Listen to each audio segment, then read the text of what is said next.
back, and thank you so much for clicking on my video. Whether this is your first time seeing me or your 100th time seeing me, just kidding, nobody's watched 100 of my videos. So what I have learned is we're just going to take and develop the knight. This is not the best move, but it's the move that I know the most about. So we're going to just go ahead and develop the knights before we develop the bishops.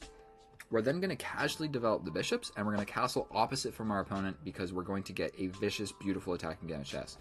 If he pushes the pawn, yes, I lose tempo. If he puts the knight, then okay, I get a little bit of a pin action going on. We're going to develop my bishop to look at this square. My queen goes up this way, and we're doing a 3+2 for the record. And we're castling this way.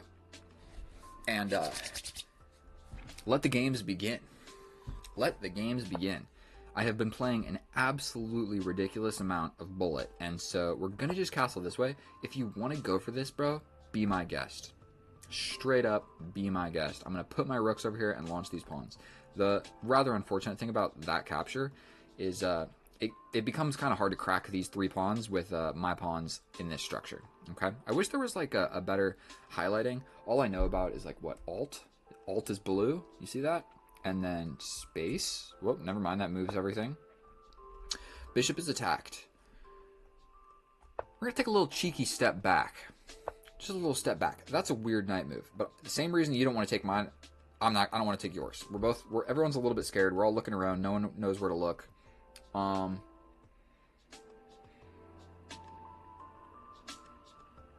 we got to start pushing these pawns, do we not? That's a little bit of a question. Are you going to take? You're not questioning my bishop. This knight can jump in. You can step back. I want to avoid trading stuff because what I really want to do is launch these pawns and then just figure out how to get a brutal attack because that is how you get better at chess. And if it doesn't work out, then you get better at endgames because studying openings and whatnot. Look at this opening. I have not really studied this, to be honest with you. I have studied that. And that's not even the best move. I don't know what the best move is. So studying openings, it's rather insensical. Queen on the same diagonal as the king. Glad that I took note. Thank you for telling me. Everybody watching the video. Okay. Okay.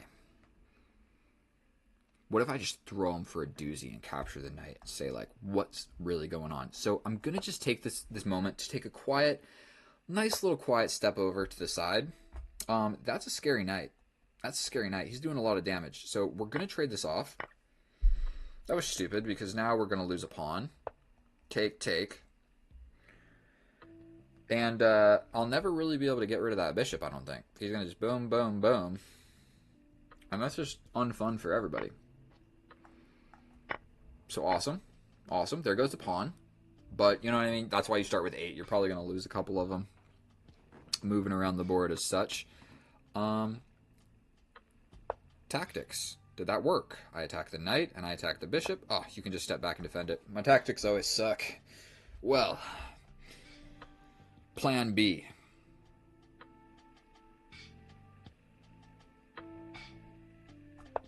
Plan B.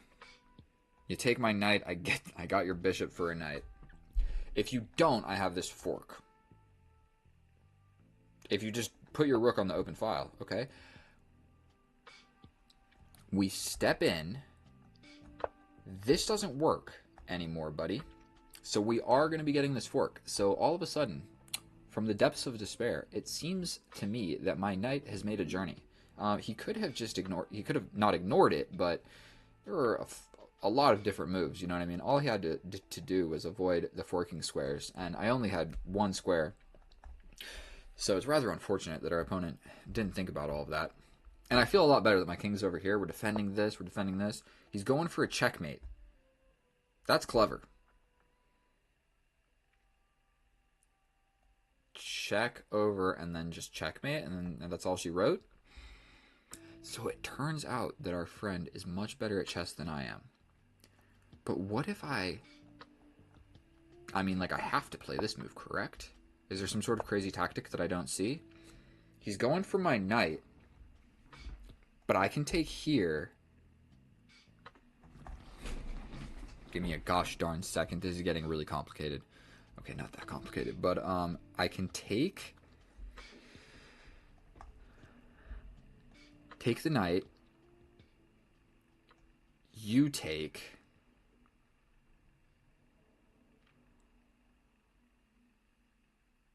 I defend my knight. I mean, he literally just steps forward. I step over. He can capture. I think... I mean, it's worth playing with 57 seconds on the clock. We step over. Undefended queen. Undefended queen. I need to play this to be able to even put a rook over here. Jesus, this is getting a little bit sloppy, if I do say so myself. He could also just kind of like go for something. What's this guy's bullet? No number. That looks good for me. 3 + 2. Okay, so that was kind of the move that I was worried about. Yes, yes indeed. Well, definitely looks like I'm going to just lose my... definitely looks like I'm going to just lose this guy. Might as well play this, because I'm going to just lose... Could I have stepped out? I could have at least stepped out with check and ruined his pawn structure. And had at least like a little bit of something. I can step like this, defending this, and attacking this pawn. This is getting good. 29 seconds? How did I use that much time? Gosh darn it. Gosh darn it. Okay, do something with the bishop. I grab this pawn. Don't hate it. Don't hate it. We're playing chess. Let's go. 26 seconds. What you got, bro? All you got to do is don't lose on time. We're grabbing this. That's all I thought. That's all I considered. We're grabbing this. We then come in here and hit this wicked fork. That threatens a wicked fork. I like it. We're going here.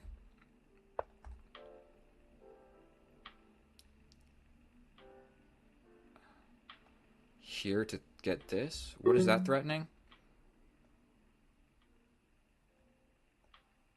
What was I looking at? Jesus Christ. We're going here with check. He probably just pushes forward. Okay, so that worked. I didn't even look at what I was playing there. I think he could probably just hit me with this sacrifice at some point. Okay.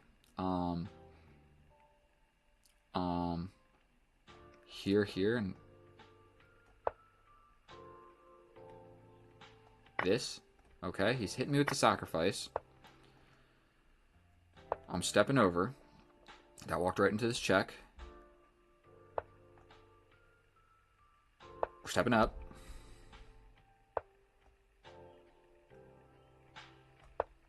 Oof, I'm getting absolutely bludgeoned. Don't draw, bro. Let's look at this clock. Analysis. I have a feeling that he's winning.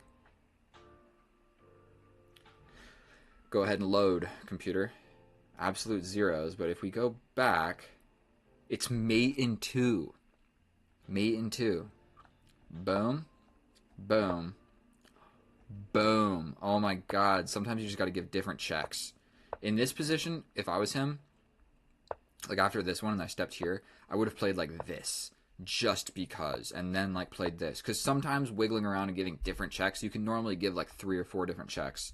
And so sometimes wiggling around is it's going to do you right. So I got a draw, but I did not deserve it at all. So our opponent got scared in low time, and so we survived. So thank you so much for watching my video. If you learned anything or you simply enjoy watching me play chess, please subscribe.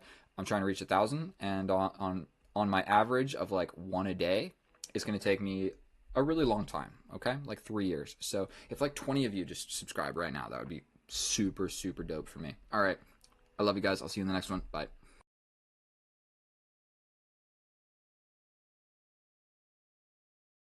Oh, hello and welcome back, my fellow chess enthusiast. In today's episode, what we're going to be doing is absolutely destroying our opponent here with the Caro-Kann. And so we have the Caro-Kann on the board. My favorite, most known opening. We have the advanced variation. What will we see? We see the cheeky pawn move here. And it's a 6-minute game of chess with 3-second increment, so I'm going to explain far more about this in the end. But you got to push the pawn 2 squares, okay? You push the pawn 2 squares, you make the pyramid, we go for the pawn push. And that's the most trying move right there. You know what? I don't actually know what to play here. So we're just going to throw in this check. I'm fairly certain that it's going to be okay. Okay. And then what do we play here? I'm always afraid of this. We pin the knight. That's what we do in this position. We pin the knight. We go for this. That's what we do. I hope. I sure hope I know what I'm talking about. And so this variation, I don't know everything. But what we're generally trying to do here is bring my knights. That is the game plan. So we're going to bring the knight. If this happens, we're going to wiggle all the way back, maybe to this square. The queen can generally come out to here, but not right now because we don't want to trap my bishop. Okay? So we got to figure out what we're doing with this bishop first. And I think I'm actually... This pin is just dreadful. And so I can step up. If he traps me, I trade. So we're not going to go for it. Oh, did I just walk straight into this? Come on, bro. I need to get better at chess. I literally just walked right into this. Then I step over. Then he attacks. Yikes. Yikes. Ooh. This check is going to be terrifying when he gets my bishop. So I think I might have to play something like this. Not to mention.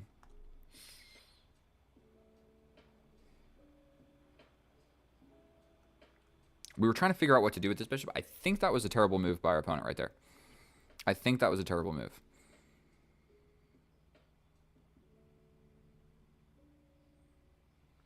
I'm going to take with the bishop because we're covering this.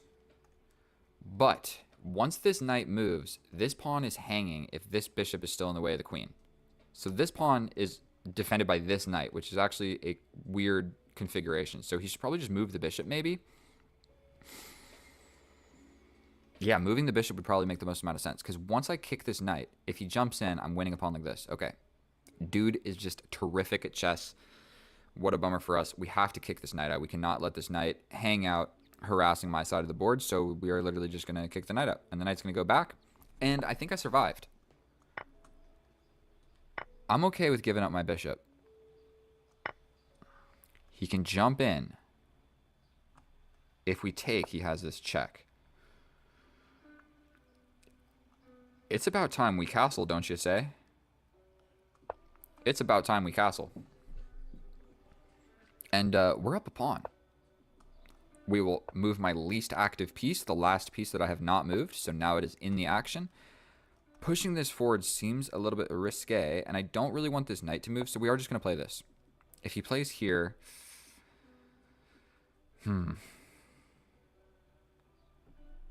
Not really sure what I want to do about that.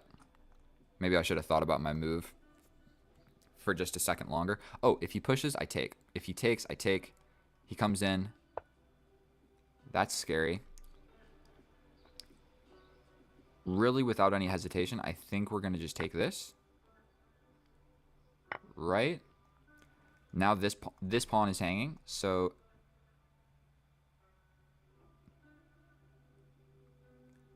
I think I'll survive. Pawn is defended. He can play something like this. He can get active. This knight is very scary. Okay. I'm thinking we are really worried about the queen coming in. So something like this might be in the cards. So I think we play this. Then we're threatening this pawn. Is this stupid? Active with the queen. We're up. That prevents this because of the rook. We're attacking this, then we're attacking the knight. We're preventing ideas of this. This would work.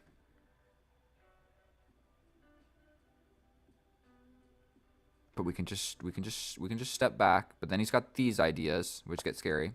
Okay, so he steps back. What I believe is going to be really beneficial for me. We don't want his knight coming in. But what we're going to do is just aim to trade off the pieces. This is the open file, and I intend to fight over it. And if he does not capture, then I'm putting my rook on this square. And then if he captures, I got to pass pawn. So, quick calculation, that is the game plan. He wants to do the same exact thing as me. I think I jump forward, and I'm attacking this pawn. This is a little bit scary as well. Is giving him a passed pawn? Like, take.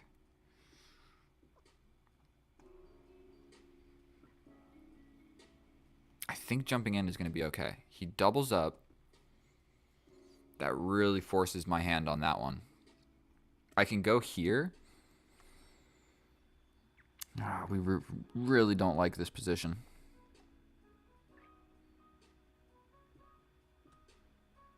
I'm not sure what I'm supposed to do.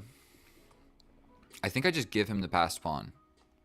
This is going to be a headache to deal with. Do I step forward? He steps over. Then I step over.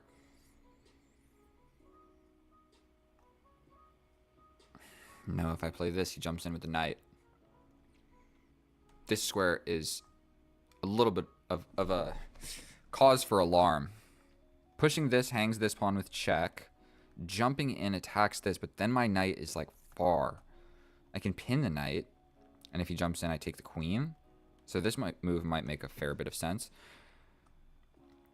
And I'm not sure... Ooh. Not convinced that was a great move. His knight can definitely get in. And that's just scary for all sorts of different reasons. But I'm up a pawn. If he lets me get up 2 pawns, then I don't care about him having the passed pawn. I'll be able to do something about it. So if he doubles, I take. He comes in, but then I take your pawn. Or I take your pawn in the middle, and that's... No. He would capture back with this pawn. Then it's safe. But then my knight's over here. Take. Then he pushes.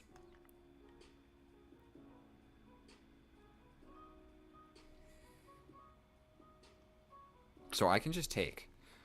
The knight's coming in. I take this pawn. We just trade the queens. I'm up a pawn, right? We take here. The knight comes in. I take this. Then what's this knight trying to do? Jump in like this. Then I take. He takes.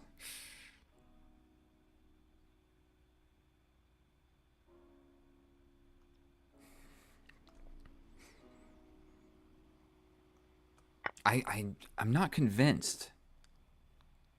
Did he really calculate everything there? He can get in. Like, if he doubles, I can grab this, and then I'm just up 2 pawns.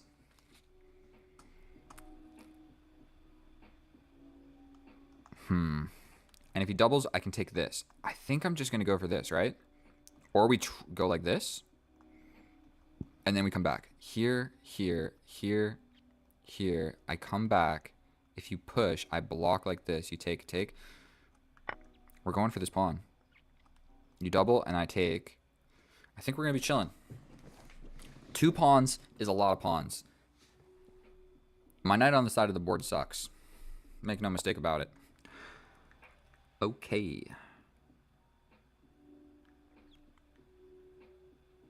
For one, I think I have this first. This is actually kind of scary. So I have to step over here. Then take. So we might want to just get rid of this rook first. Then he has the passed pawn. That's actually really easy to defend. If I play this check and I step up.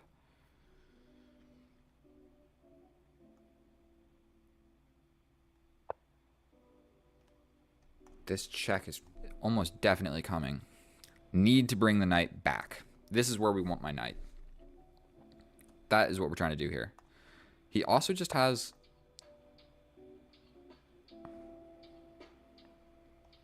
one step closer with the knight. I think that makes a fair bit of sense. No? Sure hope I'm not hanging anything. And I'm really trying to go like this. Because if we trade down and you're up a pawn, it's a draw. But if I'm up 2 pawns, I just don't see a way that you can win. We step in and jump in like this. Boom. I also have a tempo winning move on this rook. Then he doubles, but then I slide in like this. He takes.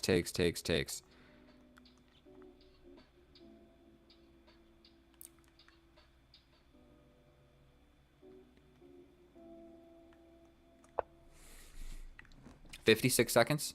We got 3-second increment. Don't worry. I play a lot of bullet. I got this under control. We are in a rook and pawn endgame where I'm terrified. We don't want him to win this pawn. We jump in, we're attacking this. Like, what are you going to do? Push? I think I just take. And I'm not 100% sure, like... You take? You don't want to give me a passed pawn. But now I'm not convinced. I will just take, and bring the king. And at that point, I know that I'm winning.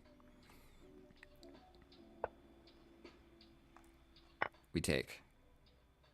You get a passed pawn. Potentially, so do I. If you... Okay, so he doesn't want to give me a passed pawn. Do we want to trade that knight? I can question the knight. I can step forward. Step forward. We step forward. The idea is to kick this knight out and make him take.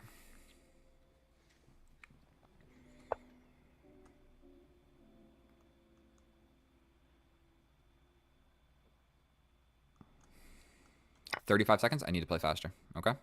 We're going to go. You take with something. I'm just going to take this. You can get behind it, but I go here, here, here. Defended. Yes. I push this. And it pries apart. We're going to just pry apart this position. One tiny step forward at a time. Because we need this king getting in. We're going to take like this. That breaks the pawns. We step forward like this because the king wants to get in like this. So yes, you can kind of stop me. But I'm fairly certain you run out of moves before I do. I step forward. Like, what are you even trying to accomplish with that? I'm coming in to kiss, like, give your little pawn a kiss, my friend. Held. Like, yes, you can touch. My rook is uber passive. I can create a passed pawn over here. I can step forward, and if he defends it, let's do that and just kind of get his rook to step back. He's gonna repeat, obviously. Oh, he gives me a check. Activity. We're threatening the rook. The rook's got to do something. You got to stay on this file. I think I pushed this. We pushed this. Now I'm going to make a pass pawn over here. Outside pass pawn, my friend. You can play this, but I'm literally just going to invest in my pass pawn with my king. Good luck stopping me. You run this way. I step in for this pawn. We use this as a decoy. There's probably a million different ways to win this. You guys, I probably missed some stuff at this point, but the idea was to have an attacking game. Was that an attacking game of chess? I don't know. This is just how I play chess. We just, you know, play chill, grab some pawns, and win in an endgame. Now, to be fair, my last two opponents have both been under 1900, like 1880, and I only really play casual because every time I play, I record a video, and I just don't want to face cheaters, and people don't cheat in casual. So, fun fact, a tip for you.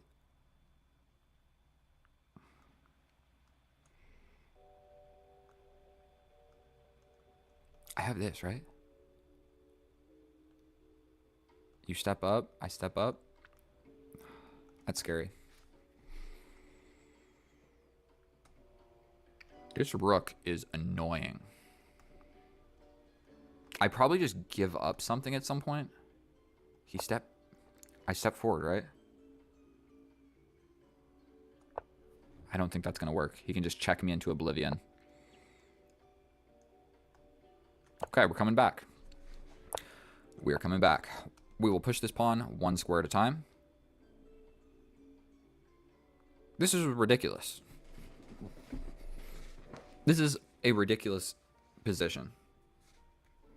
I have two outside passed pawns. That took away this. I can sacrifice this, right? At some point I can. And your king can't really come help because I will probably just grab this. It's not so clear. I just don't want to hang anything. I can push this. Let's do another round of shuffling to gain some time. That could be scary. But really what we're doing is we're shuffling these moves. Here. Okay. Now, officially, I cannot repeat the position again.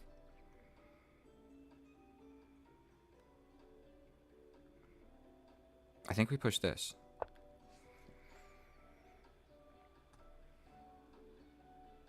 I'm not sure, bro.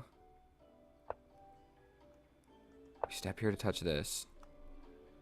Yes, he can get this. I'm so just confused right now.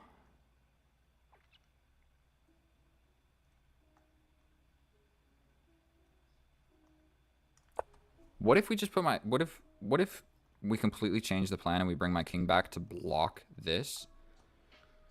Does he have a way of attacking? Okay, we cover. Yes, he can push this.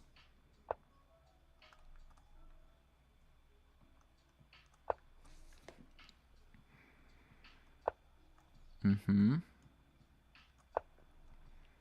He pushes, I take. If he goes here...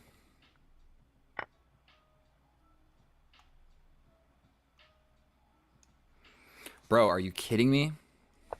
I hate chess. Now I lose this. We step forward. Bro. Absolutely unbelievable, this game of chess. Oh my goodness. If I throw this away, I'm going to be so upset. We go here. He covers. I step in and I grab this.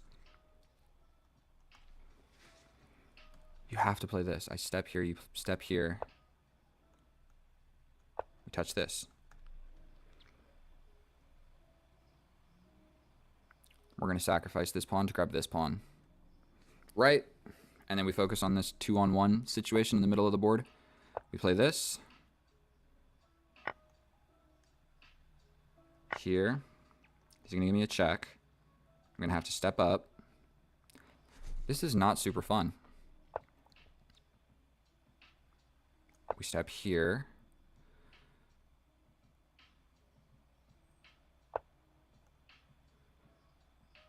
We give a check.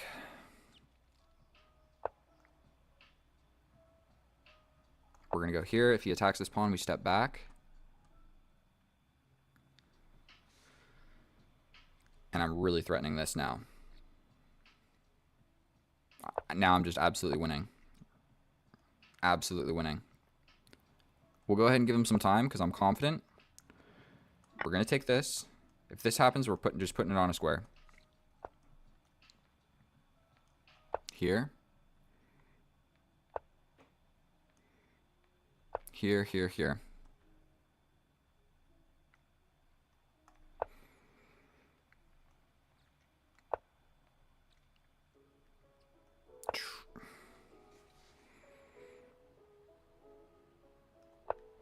Are you kidding me? He's blockading me, bro. Now he's going for this. I shouldn't have given him time. I should really just...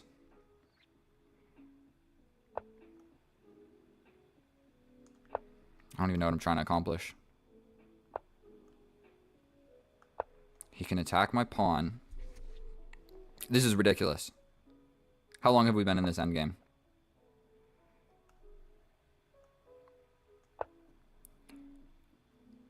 I don't know what I'm doing. We're going this way, bro. What if I bring... I think I need my king. You can't take. You can't take, bro. My pawn will run.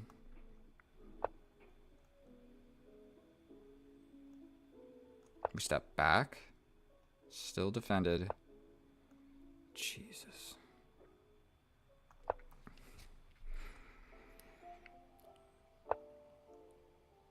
I'm trying to come this way, bro. This is what we want.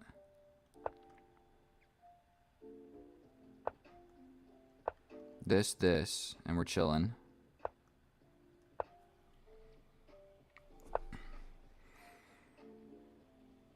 We're trying to come up to go here.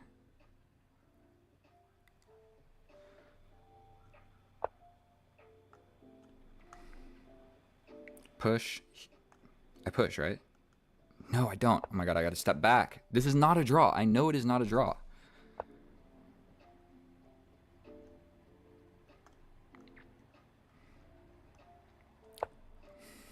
I think I gotta start giving checks. I haven't given a check in a while. Let's try that out. He's gonna hit me with the 50 move nonsense. He loses on time. I'm embarrassed at that endgame. I think, you know, we probably made close to 50 moves at that point where nothing had happened. I did not know how to win that endgame. Trying to bring the king here didn't work. I just kept getting checked into oblivion. I need to figure, like, check, forces him back. I threaten a rook trade. I don't know. I went about that the completely wrong way. Look at all of these moves. We're up. I need to look at this with the computer. You guys need to look at this computer with me. That was harder than it looks, okay? I know you guys are screaming at me like, oh, bro, but that was harder than it looks, and I'm not that smart. So, let's see how I was actually supposed to win that. And getting to this point, I mean, I think was pretty solid. Not knowing how to convert this is embarrassing, but getting to this point, I think was pretty solid. So let's check it with the computer, and I will see you over there. And here we are in the analysis. And if you notice, I am wearing a robe because I went on a date with a Vietnamese girl, and I ordered the wrong thing. So I ordered this special all you can eat. So it ended up being $75 each. And the total bill was $190. And I got a little at the end. So is that what I wanted?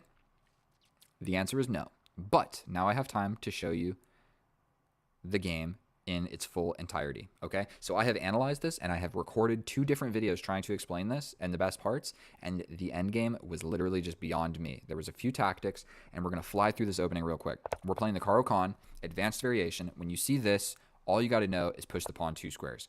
I'm going to show you this real quick. If you don't push the pawn 2 squares and you push this forward, boom, boom, boom, boom, boom. Your bishop is trapped, okay? You got to give it up for something, and it sucks. Okay. If you play the pawn 1 square, you get boom, boom, boom. You can either go here and get forced back here, or you can go back here all by yourself. Going back all by yourself is better, but we're not going to ever do this because you're going to push the pawn 2 squares. Then he pushes forward, you defend with the queen or bring the knight, and either way he's capturing, and this happens, and you have essentially a really bad position, okay? A really bad position. So all of that can and will happen if you do anything else other than push this pawn 2 squares. So some people say you need to like understand the meanings behind moves in the opening. I don't think it's true. Just push it 2 squares. Everything else that I explained will never happen to you. Push the pawn 2 squares. That's all you got to know. You don't need to know what's going to happen if you pushed it 1 or you don't push it at all. You're never going to find out because I tested it and tried it for you and lost many games to those other variations, and it's not going to happen to you because you watched this video.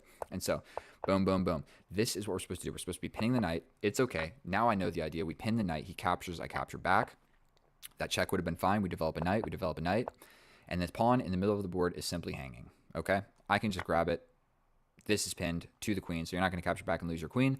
And the discovery check doesn't work because that square is defended by the knight that took the pawn. It goes boom, boom, okay? And if he jumps in with the knight, I can attack the queen. You capture back. Then I step all the way back.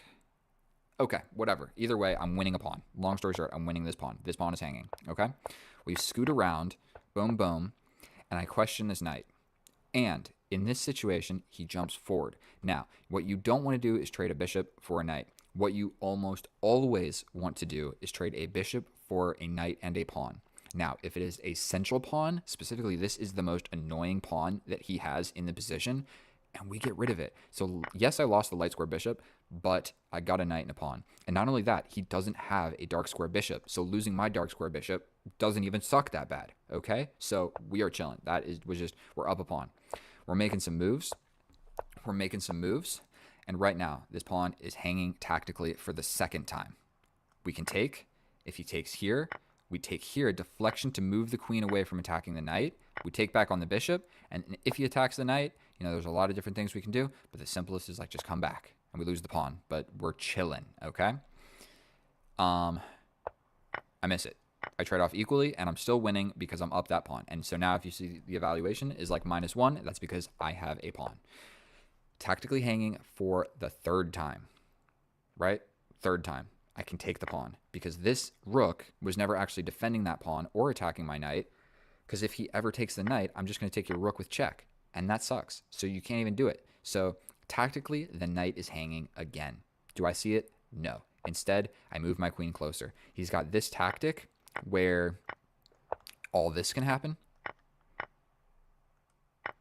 Neither of us saw it, so we don't really need to talk about it, okay?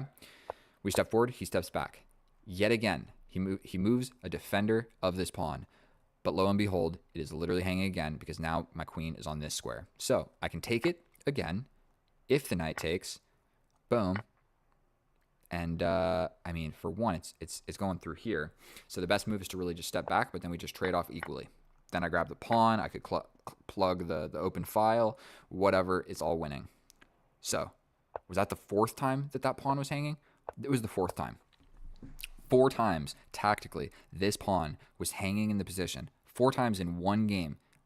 Each tactic was different, and I missed every single one of them. So that is just not the sign of a strong chess player. So we trade off the queens. We grab a pawn on the side of the board, and then first tactic for our opponent to find.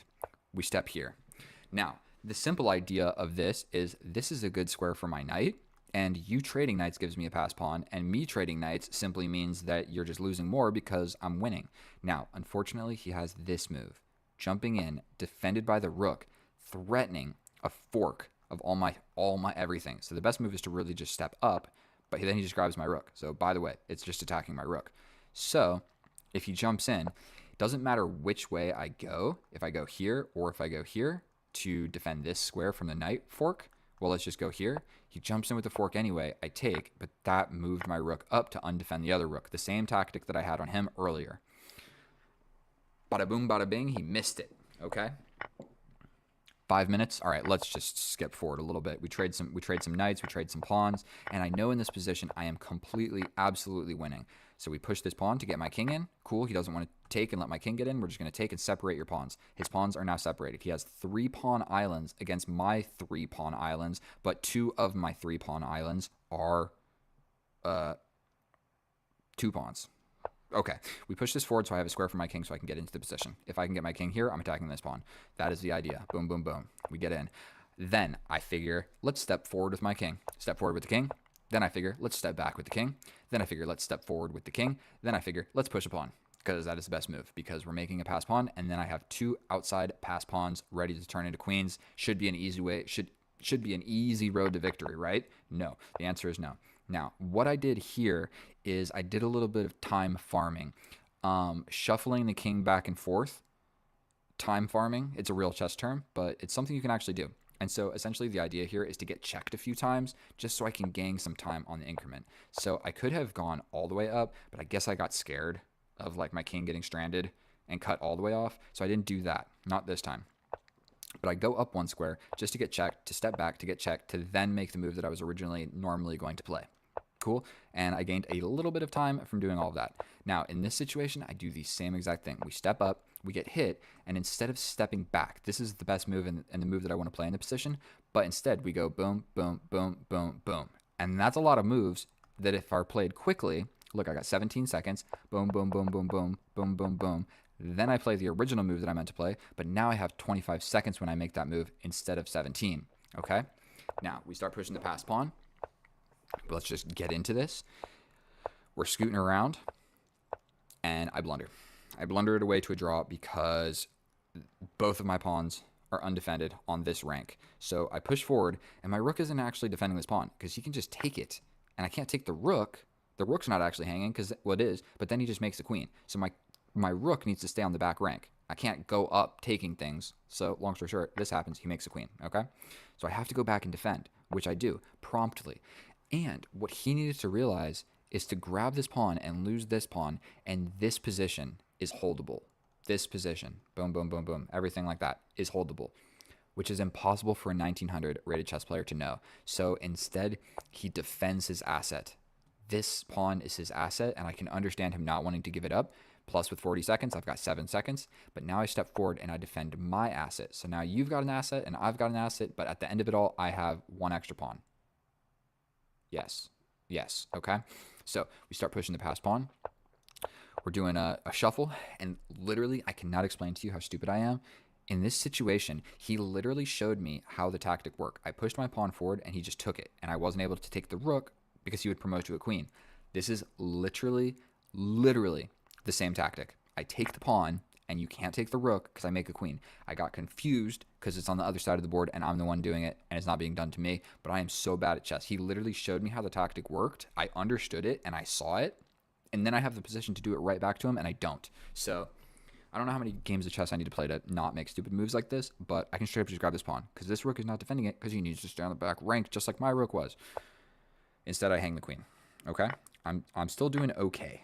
All right? I'm still up a pawn. So I'm still up a pawn, so I'm still doing okay. So it's a draw, but I'm the one fighting for a dub. Okay? Now, I'm trying to figure out how to position my pieces. We're getting checked, but I grab this pawn.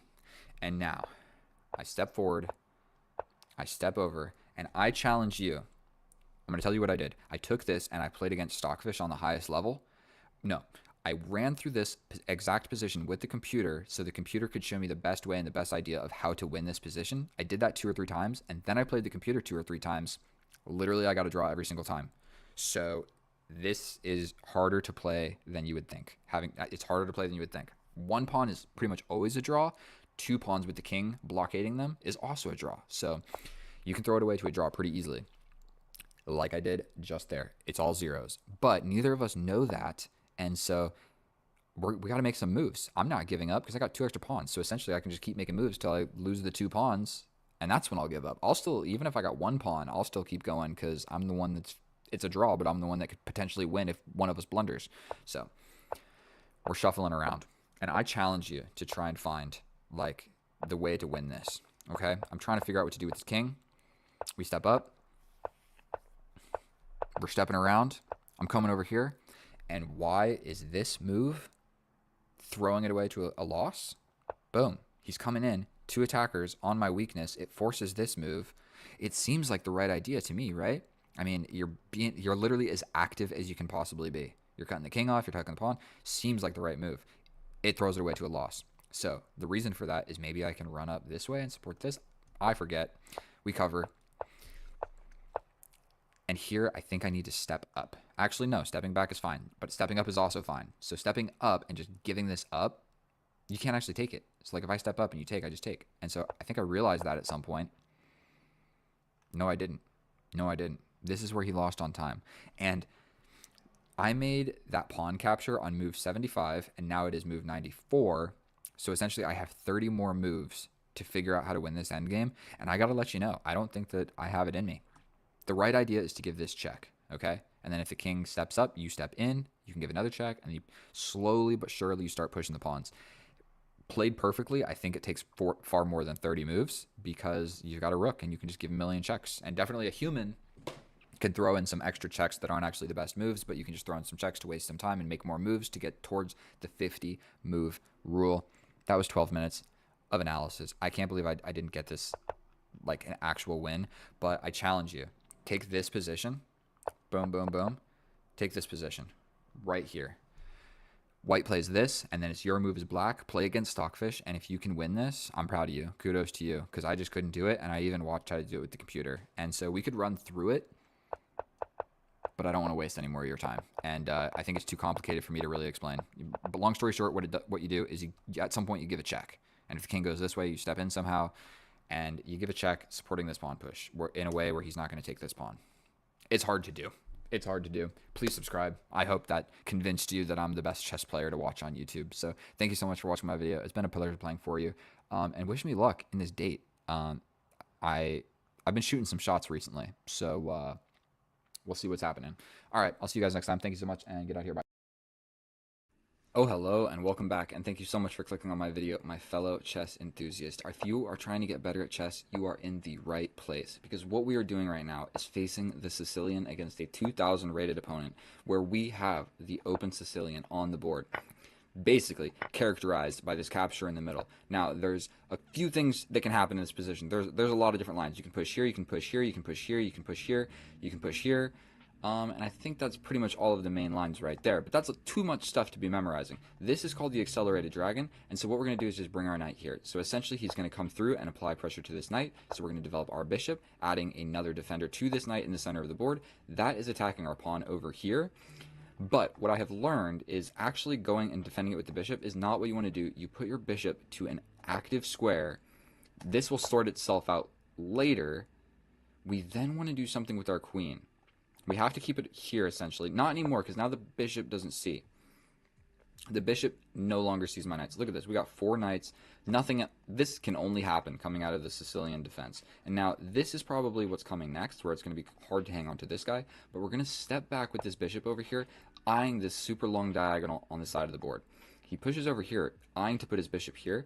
But it looks like I could take a step forward, a step over here. But then where's my bishop going? So we don't love that. So we're going to castle this way. And so we have just said to our opponent, someone is winning and losing this game, and it ain't your boy. Okay, that's a weird move. So we're just gonna, take it with a grain of salt or whatever.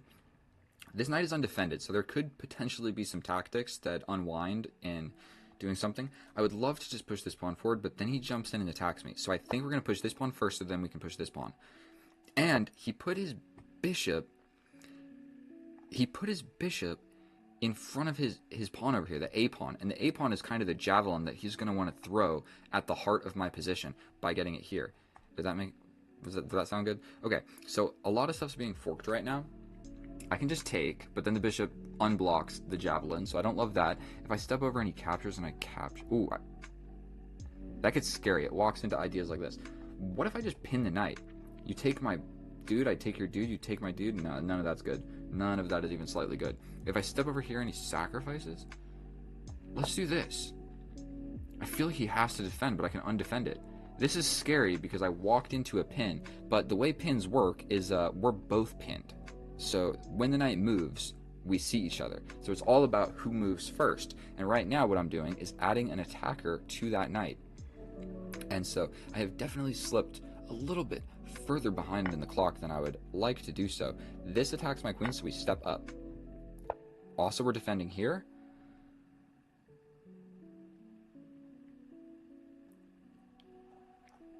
And I think we just want to go for this. It's a scary move to play, but we're going for this, I think. The knight can't jump in immediately. Pushing one of these pawns probably would have made a lot of sense. This move makes sense. So he attacks here. We're going for it. I'm trying to just crack open this position over here. So he captures here. Cool. It doesn't threaten anything. So I can throw in this capture first.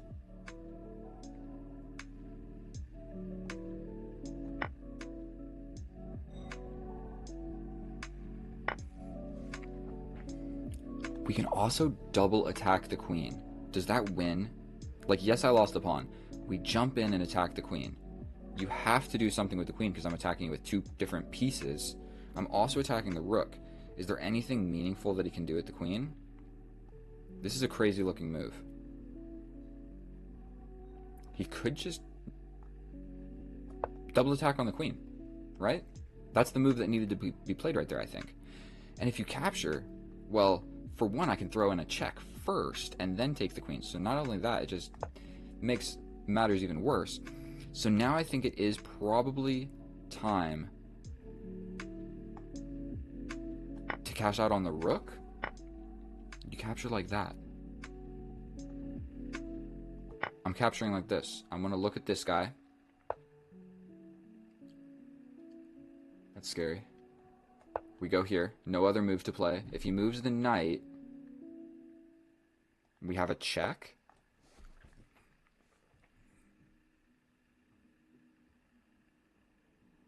Check. Here, we get out of it. We have to play this.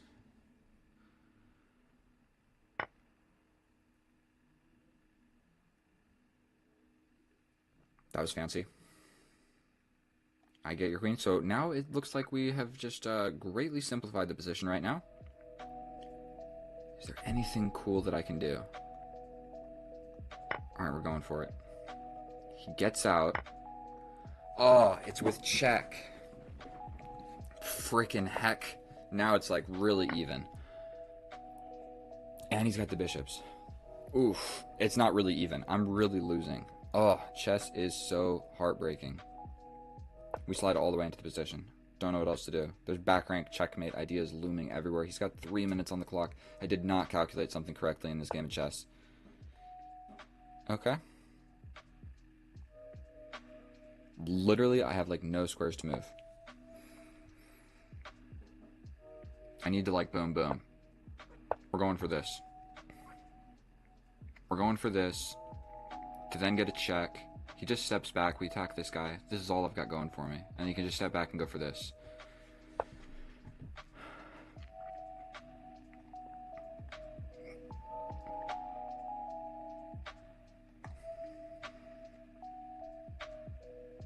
Okay, we gotta do something. Cool. We get a check. You can just bring the knight. How dandy. This is a horrible, horrible position. There's no coming back from this, to be completely honest. Look at these bishops. I don't even have any moves.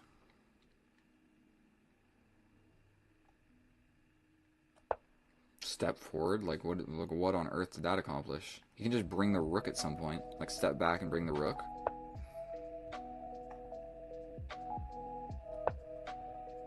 He's also got this. This isn't even attacked. He's defending it. This bishop is just defending everything in position. I'm not picking up any pawns.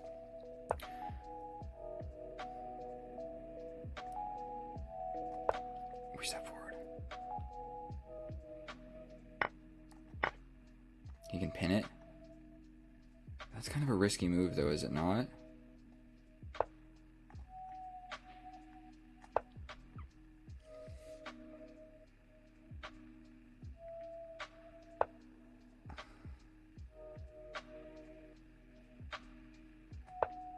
Going for this. I'm so lost. I'm so completely and utterly lost.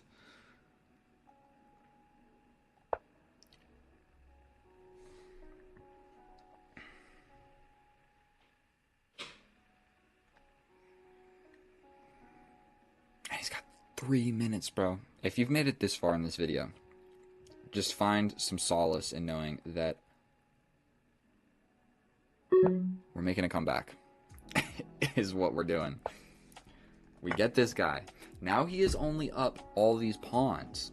And the knight can't move where I get this. That's not checkmate.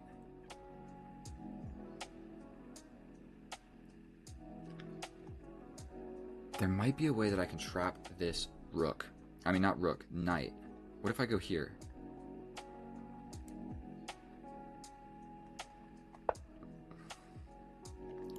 He has to play this move. But then I'm kind of running out of squares with my other rook. I need to play like something like this. Please don't be hanging some sort of ridiculous fork. He steps back and I get another pawn. I am fighting back from the ropes. Make no mistake about it. We played the Sicilian. We knew what we were getting ourselves into. Okay. We're going this way to avoid the checks. Man, he can just lock it down. This doesn't even really work.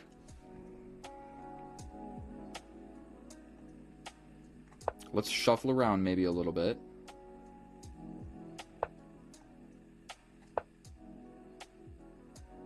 He's got this. And then I have to step up.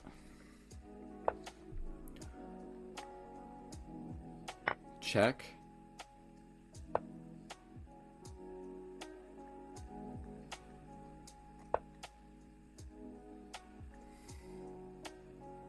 What on earth is happening? This is checkmate.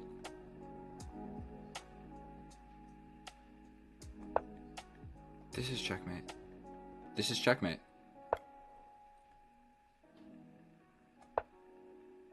Is it not? Am I ridiculous? What did I tell you, boys? We make comebacks. We get those. Never give up. Even when you're in a bad position, keep making moves. Maybe I lost a little bit of my enthusiasm while I was playing that game of chess because I realized how bad it was. So forgive me for that if I got a little bit less entertaining as the game went on. Because sometimes, I just give up mentally. But for the camera, I'm still like, we got this. But mentally, I'm thinking there's no possible chance. It's minus like 8 position. I don't know if it was that bad. So we're going to check it with the computer. We're going to see how accurate that was. We're going to go bada boom. And here we are in the analysis, and that was not the cleanest performance ever. If we take a look at this graph, it shows a tale of someone that knows the opening decently, played a wonderful middle game, made a horrible tactical blunder, and then had to come back from the graveyard. If we look here, there was a mate in 9 on the board, and I had a -6 position. And so, arguably, I had a -9 position, okay? We had mate in 9 on the board, and it didn't happen, and I made a comeback. And so never give up. You know what I'm saying? Never give up. Just try and pose problems. If you blundered, there's a chance your opponent blunders. And so we hop into the open Sicilian, capture, capture, and this is the accelerated dragon. Yes, I know my openings. Check it out. And so the best move is going ahead and throwing your pawn forward, trying to really clamp down on this d5 square. But I don't know the structure very well, and the difference between playing the best move and like the second best move is 20% of a pawn, 1/5 of a pawn, however you want to look at it. So I choose to play the structure that I am more familiar with rather than going for the best computer line into something that I don't really know all that much about. Okay, so we develop our pieces. We develop this guy because he's being attacked twice. He develops the knight. Now the bishop no longer sees my knight. We develop our bishop here because it's the best move. And if you take stock of my moves, I know the best move. I know the best move. I don't know the best move here, but it is what it is. You know, I made it out of the opening. We've got an equal position. I'm ready to castle opposite, and we're ready to just have an attacking game of chess on our hands. And so my bishop is attacked, so I simply step back.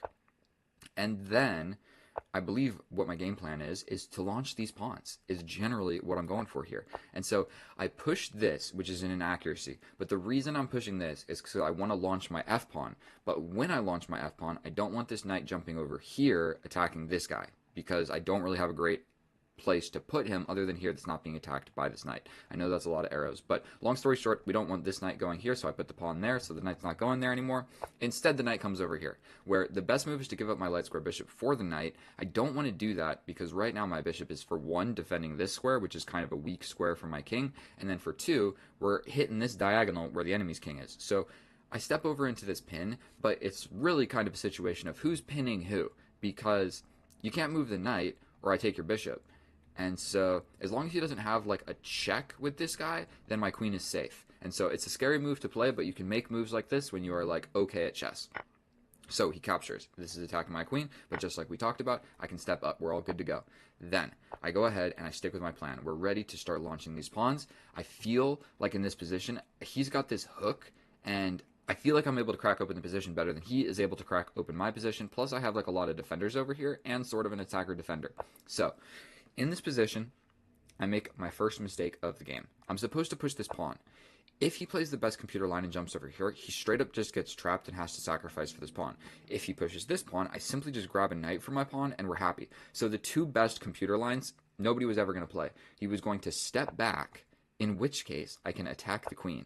If he steps over, cool, we're coming in and getting this pawn. If he comes forward, we yet again attack the queen, defending my knight tactically by this fork right here. So he can't take, or I fork these guys, and get the queen. And so, was I going to see all of that? No. There's no possible way that any of us, that I see this.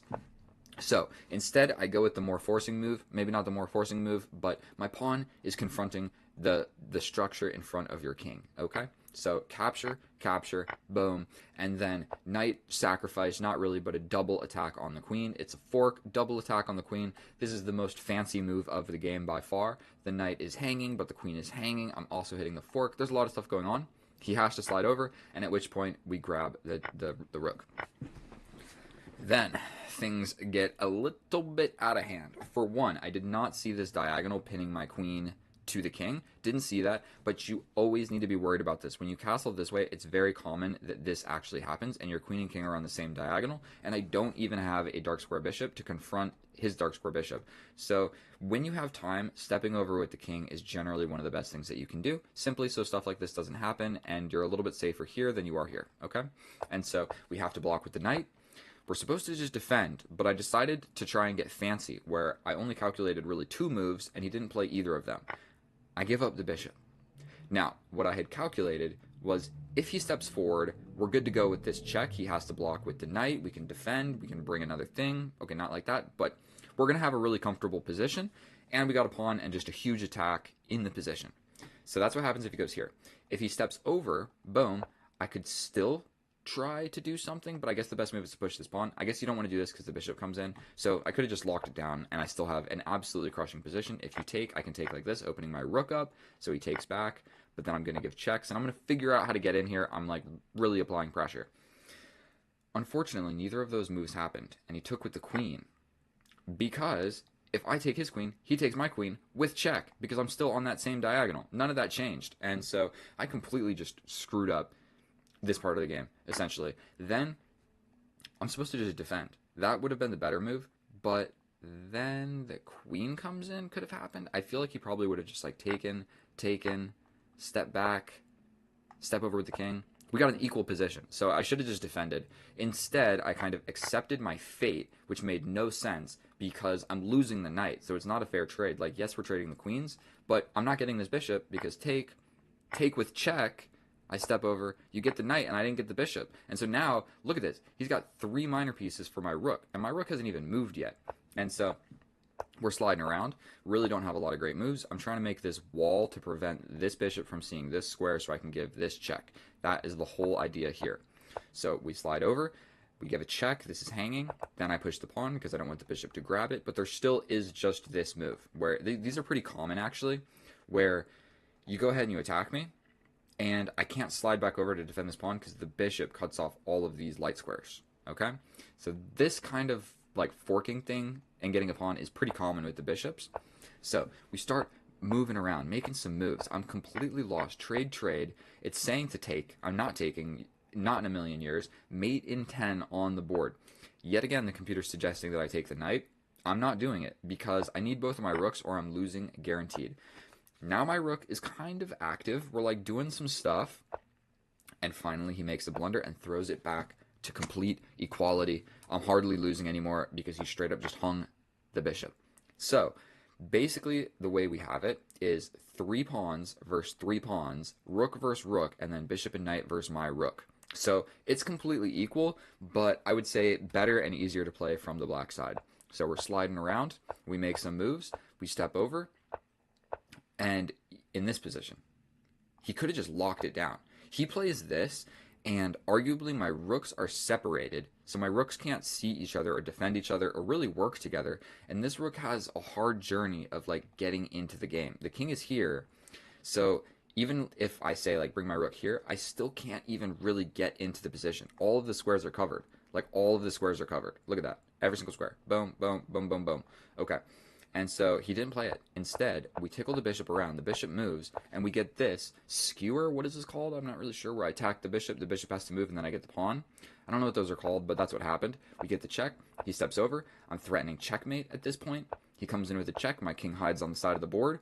We come over here. Best move in the position. All of a sudden, I am winning. Came back from nothing. Mate in 9 was on the board, and now we got plus 2.7, where essentially I'm threatening checkmate and I'm also threatening this pawn. So the best move is to come back with the rook. But then at that point, I'm kind of just going to grab this pawn and then say he plays the best move. I grab this pawn. I guess it doesn't really matter which way.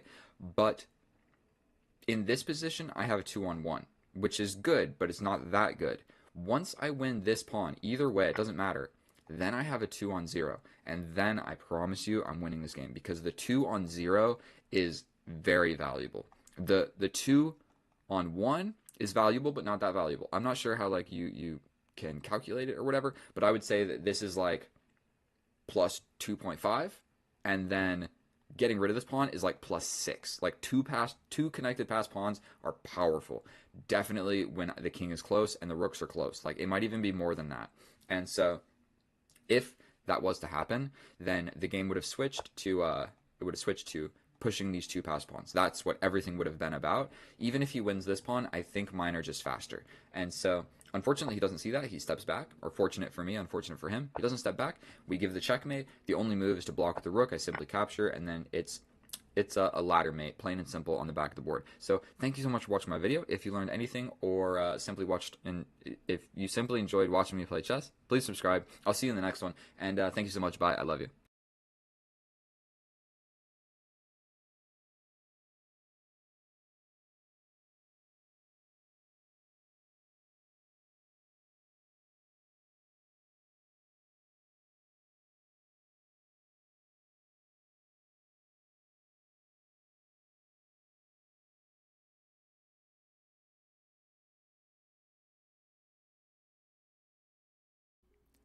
Oh, hello, my fellow chess enthusiasts. We're back at it again with another epic and educational day of chess. Today we're going to do a 10+0 because we're going to absolutely flag our opponent from a losing position. That's the plan. Just kidding. But we're going to hop right on into it. We pre-move c6 because that's what we play no matter what. We're going into the Caro-Kann. Exchange variation, advanced variation. We got the advanced variation on the board. And he is going for this cheeky move where he tries to trap the bishop. So essentially what could happen, there's a lot of things, and I'll explain it after the game. But you need to push this pawn 2 squares. I believe in this situation, we just solidify the center. Don't see a huge reason not to. I do believe that we still just go for this pawn break. And now we've got these advanced pawns over here. The whole reason we push this pawn is to bring the knight there. I mean, he can jump this knight into an uber defended square. It's actually quite delicious for our opponent. So we need to be a little bit cognizant of that. We trade off the bishops. I believe that taking is actually not such a terrible idea, but developing the queen would make sense as well. So we're going to develop the queen, apply pressure to this, maintain an equal time situation. Okay, makes sense. Do we take now? This pawn is defended, so sometimes what will happen is like this, and you can take here attacking the queen. It's not going to work because his pawn is defending this. I can take here and attack this knight all the way across the board. I can also push forward and do that same thing. I'm not sure if that's actually such a great idea for me, but you know what? In a lot of lines, we do end up... Oh, it's not going to ruin the pawn structure because queen sees it. So that's not actually going to work. Jumping forward, getting hit here. I think immediately we're going to give this check. 1 square away from taking the knight. 26 seconds. If he comes out, I think we just trade. He probably takes with the knight, but then we have a pretty simple idea of developing. We will go like this. I mean, don't love the idea of his knight ending up there. And if he castles this way and I castle this way, he's got a pretty simple way to just attack me. He wants to jump forward like this, or at the very least, bring his queen. But this isn't going to work immediately because I have 2 pieces attacking it, so we're going to just stick with the plan and go here. Everything in the position is looking at his weakness. Like, if we see this pawn is being stared at, this is also hanging. Taking that would have made more sense. So he castles this way. Do I dare? Now it doesn't make a lot of sense because he can come over like this. And my queen is trapped. If I go like this and he comes through, I got nothing good going on for my queen. So we're just going to be principled and castle. He could probably just push a pawn to like advance this and get an open file over here if a trade does happen. Our opponent has 1 minute on the clock. So he does just decide to push a pawn over here. That did seem to be like a... this did seem to be a minute problem for him. Now jumping forward. Ooh, we jump forward, attack the rook, to then jump back and attack the queen.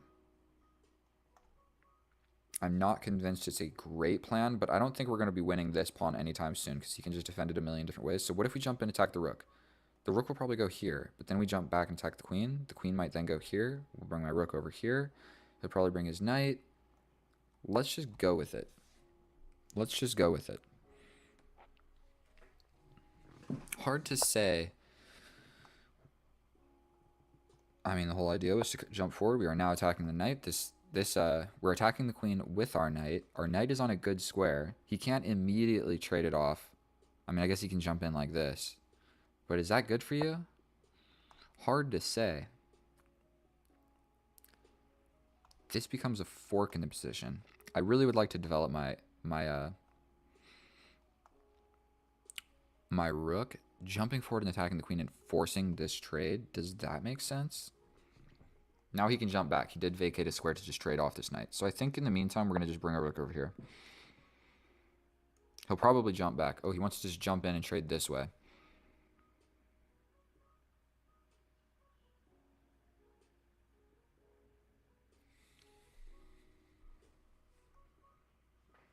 We could jump forward, but I think we just need to take. And all of a sudden, I have just sunk below in time. 1:30 down the clock. We're going to just push this. If he pushes, we'll just take. I think we're going to have to reroute this knight over here as a defensive mechanism. Because this pawn push is a little bit scary.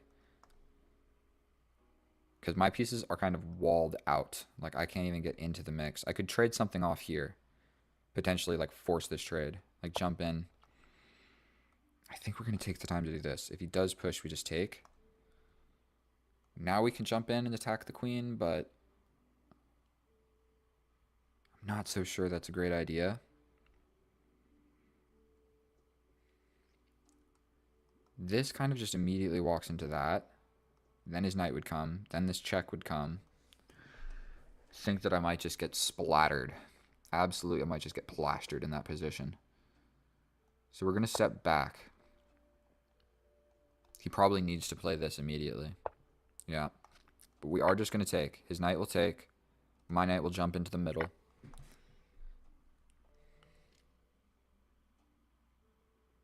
He's got this check, and it's quite scary, but I can step up.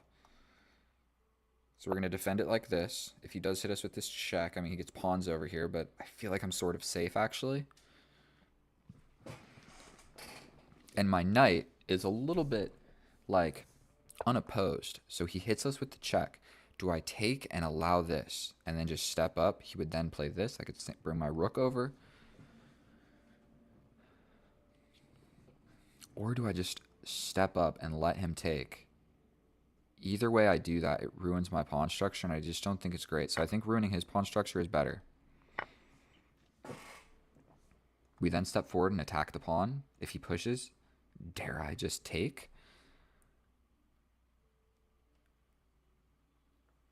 I feel like this move makes a lot of sense. Like this, this, this. All right, we're just going to play it. We have survived. We have survived. I can put my piece on the 7th rank. That is what I immediately see. He has ideas of like this, but I don't think it's going to really work. So what if I do jump over here? He jumps in.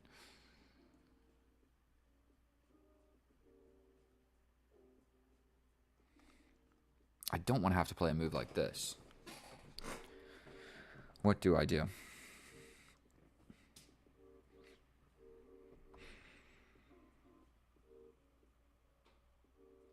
This seems just like the active, correct move, right? Am I crazy for thinking that? It cuts off the king. He'll probably just play this. If I double up, he can go here.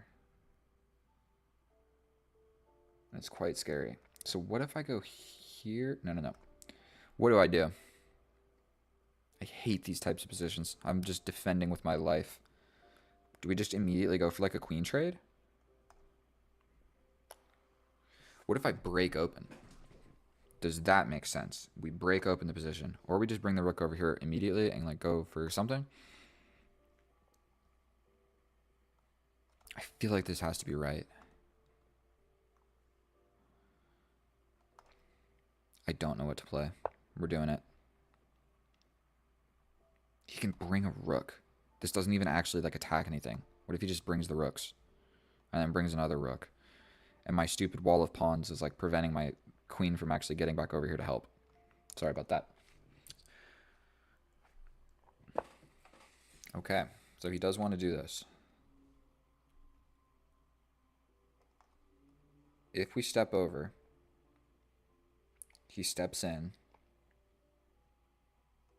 We then step here. If this happens, he could double up on it.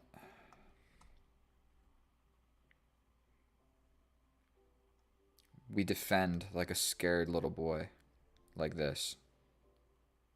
Ooh, sacrifice. No. Never in a million years. I want to take this.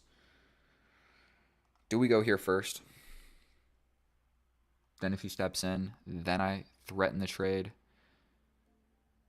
If he takes, I just come back. This locks my rook into the situation is the problem. Let's just go for it.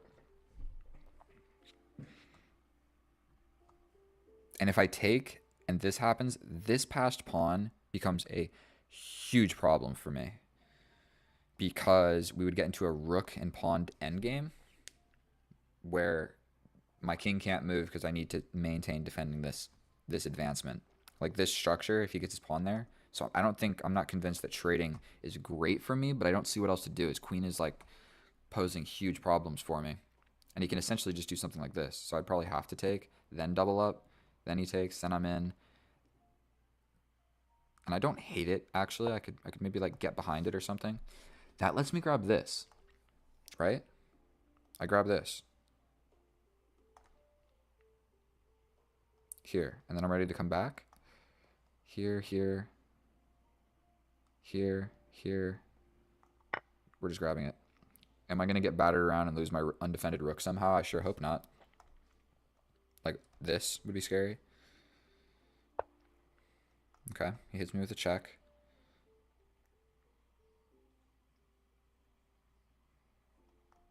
If I go here and he goes here, I can come in like this. And if take, check. So I think I come back to the light squares. I am up a pawn.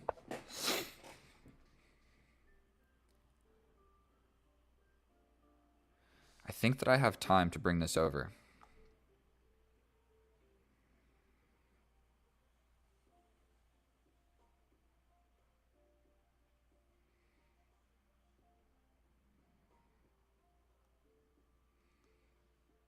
We play this.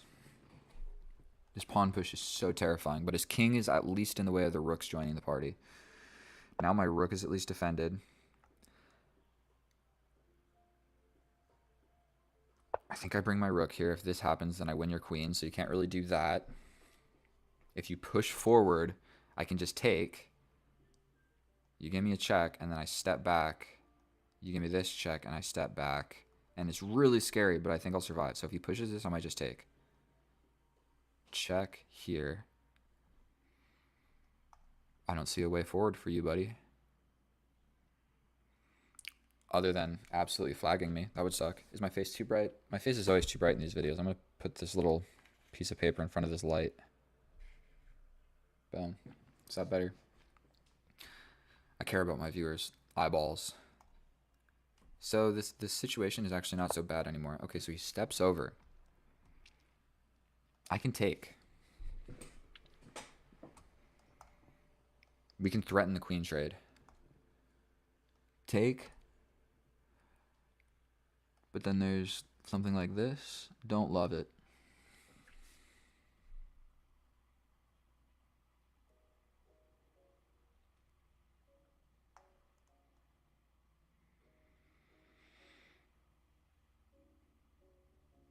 We're playing this. I don't actually know what to do here.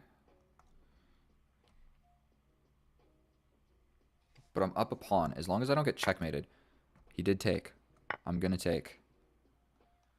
He can attack here. But I can defend. Here, here. Another check. I step back. No more checks because our kings would both be on the H file. Now I need to win this endgame. Don't know how to do that, but we're going to go for it. Rook is super active. Go here. If you trade, we're in an endgame where I'm up a pawn. And I will be maybe up another pawn. Okay? I feel like you have to take here.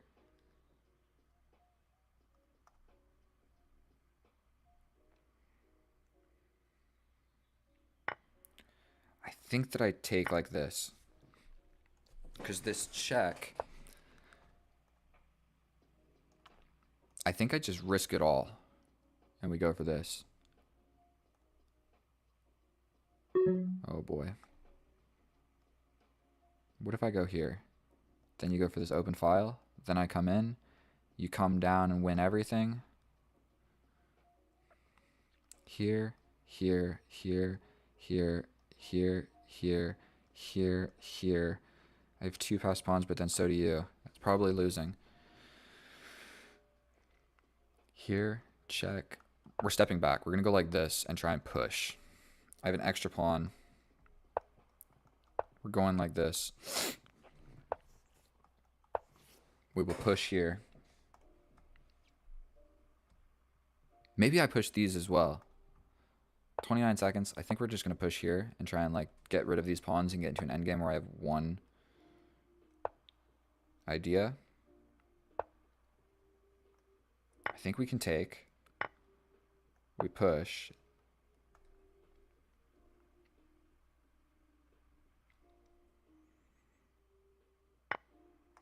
Okay. Okay.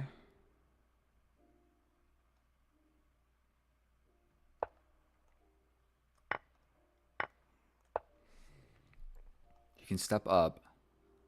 No, he's got to step over, and I step in. We're going to get in a Zugzwang situation. Step over, my friend. Almost certainly I just want to play here.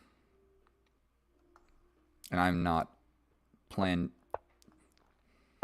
We pre-move this. We know our king and pawn endgames. He cannot take this pawn. If he does, this one runs. We push it. 15 seconds. We cut him off. He's in this box. We bring the king. One step lower. Pre-move the king. Pre-move the queen.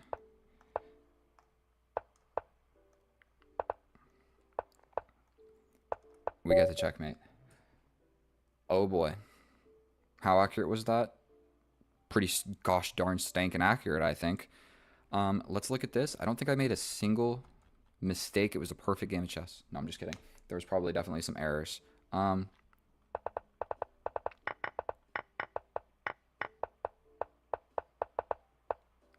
Did all of that make sense? I don't know. Did that make sense? I don't know.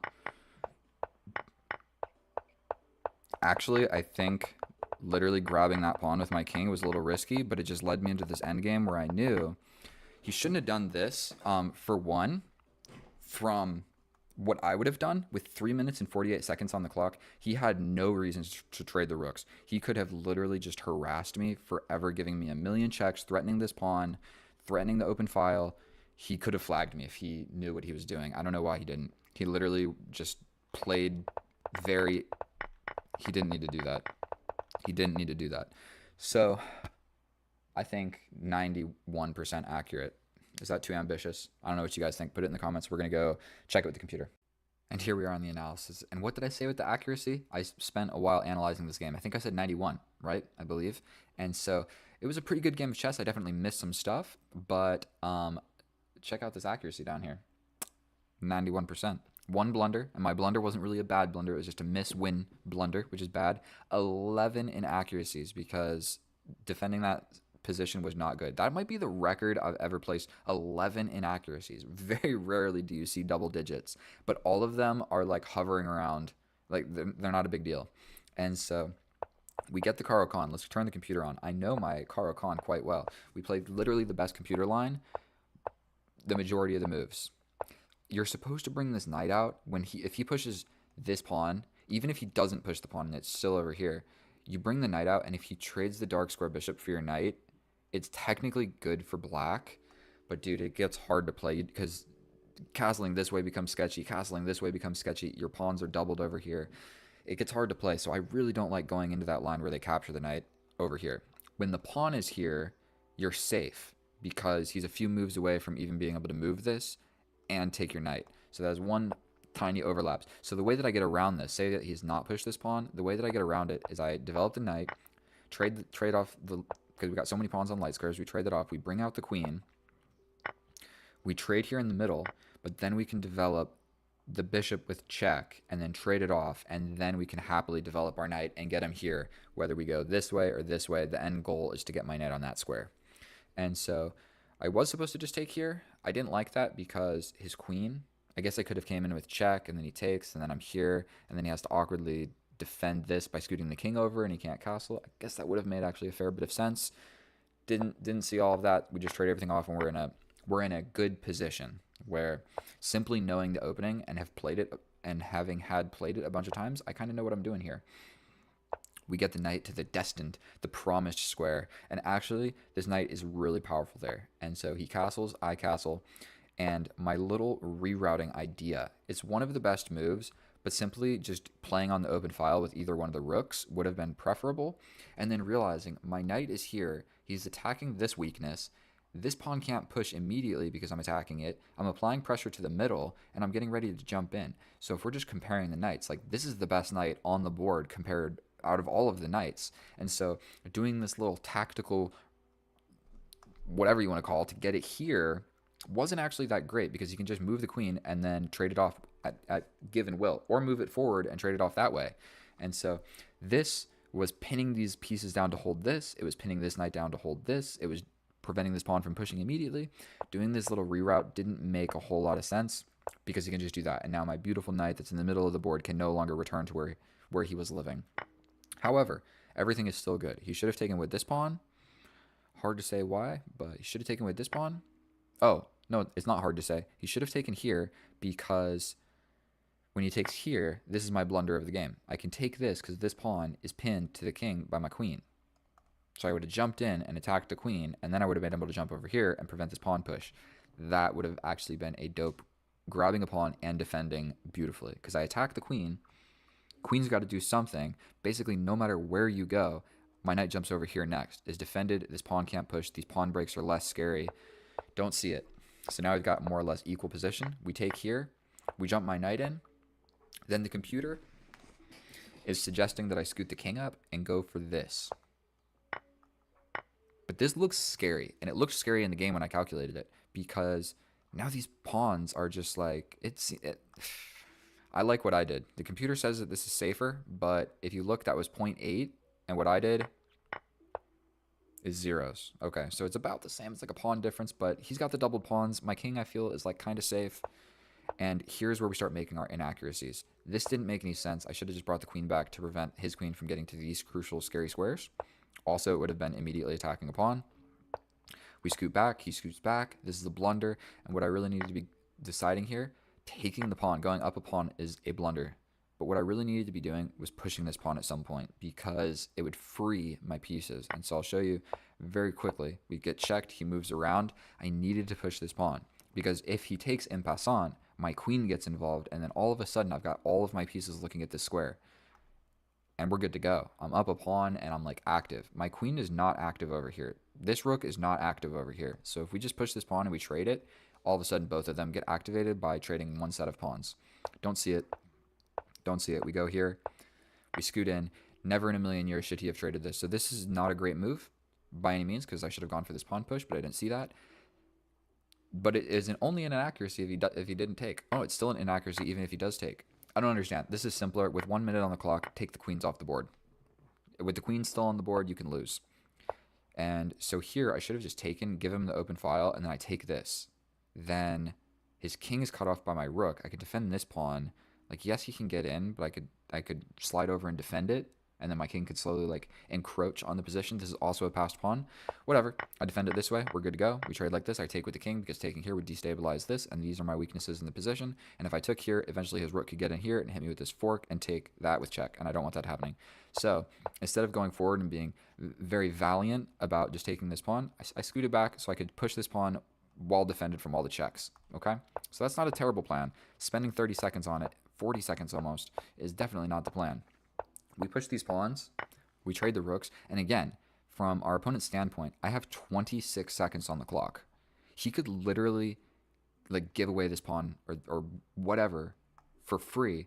Trading the rooks, now the moves become simple to play. Like with the rooks on the board, think about all the potential moves there are on the board right now. Now think about all of the potential moves that are on the board. We can literally count them on our hands. So keeping the rook on the board makes the game last longer, and a lot of those moves can be checks. So like literally just stepping back, coming here to attack this or whatever. He could have flagged me with 26 seconds. Unfortunately, he didn't see that. I don't know what he was thinking. We get in a little Zugzwang where he has to step away. More Zugzwang. My squares are covered. He can only defend it by this diagonal square. No matter where he goes, I'm grabbing this pawn. So we pre-move this. We step over here because I know that this pawn structure is safe from the king. For a very simple reason, I take this. He comes in. I move my king. This or this will become my new queen. If he takes this, I'm one step ahead of you. And so you just simply can't catch the pawn. So he didn't even go for it. But let's show, for example, he can touch it, but then I run away. Then he can touch it, then I run away. Then he touches it, and then I make a queen, and he can't scoot closer because these squares are obviously queen squares. So pretty accurate game. Seven minutes in the review. The main thing was that pawn pin. My defensive maneuvers were not so great. Getting to this position. Boom. I should have seen this because I know from the Caro-Kann this happens quite a bit, where you trade this knight here, and then this knight will come here, but then this pawn is undefended, and you can attack it attacking the queen. Like, this structure right here is so common because you basically always trade off. You bring out the light square bishop and you trade it off here, and the queen comes here, and you basically always have this same structure. So it definitely helps playing the same opening a bunch of times and just having a structure that you're very familiar with. Definitely this knight trade over here in this structure I'm not familiar with, but at least the middle of the board, I don't know how I missed the tactics involved with something I've played 1,000 times. So if you've made it this far, you are absolutely a legend. Thank you so much for watching my videos. I'm going to try and make more videos. I'm going to try and get better at explaining chess. I'm going to try and be better at doing all of this, and obviously get better at chess. I'm coming up on 2,000. I'm at 125. So 132 after that game. Thank you so much for watching. Get out of here. I love you guys. Subscribe, comment, share with your friends. Watch every single video I've ever posted, and share them with all your friends and tell them to do the same. Thank you so much. Get out of here. Bye.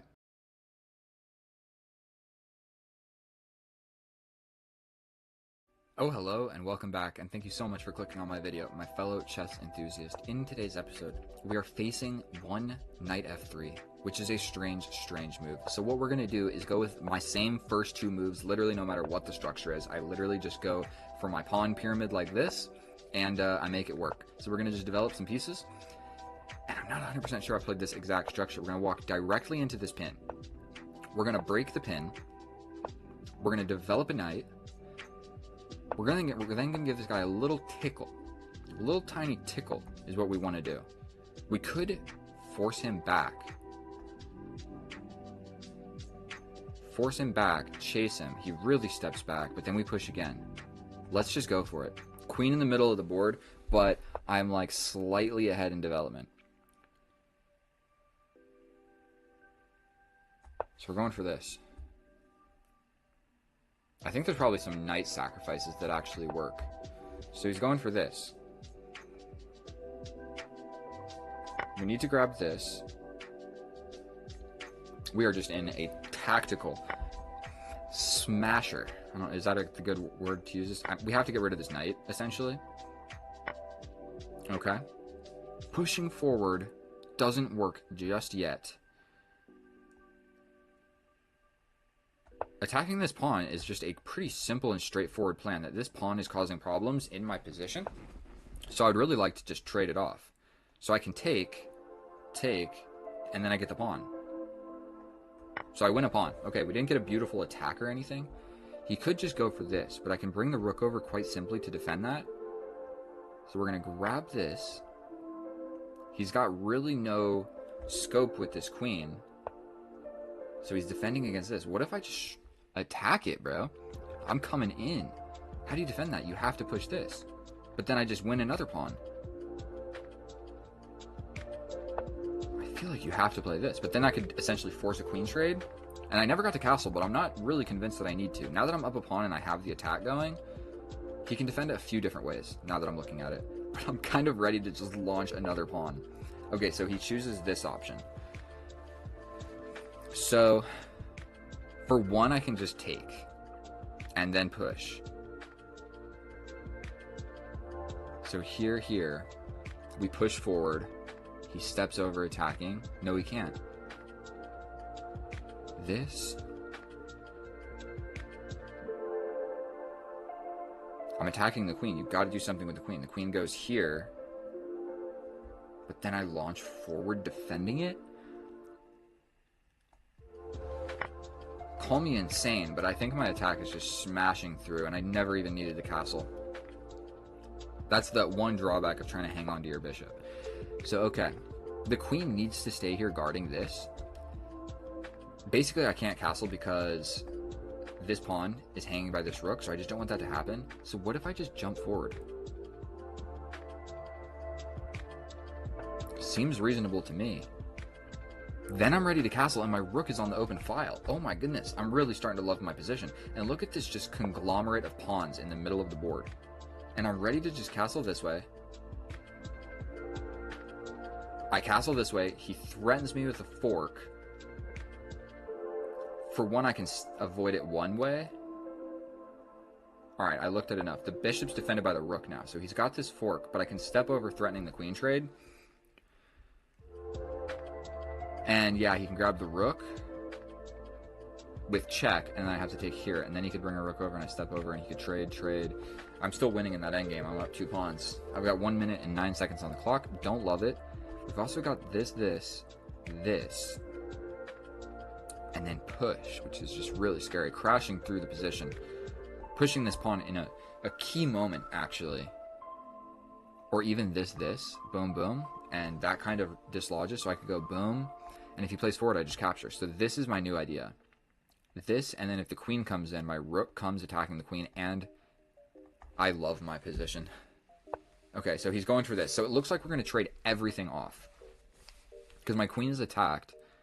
I can either remain with the queen, but we're going to do this. He could bring the rook, but I take this first.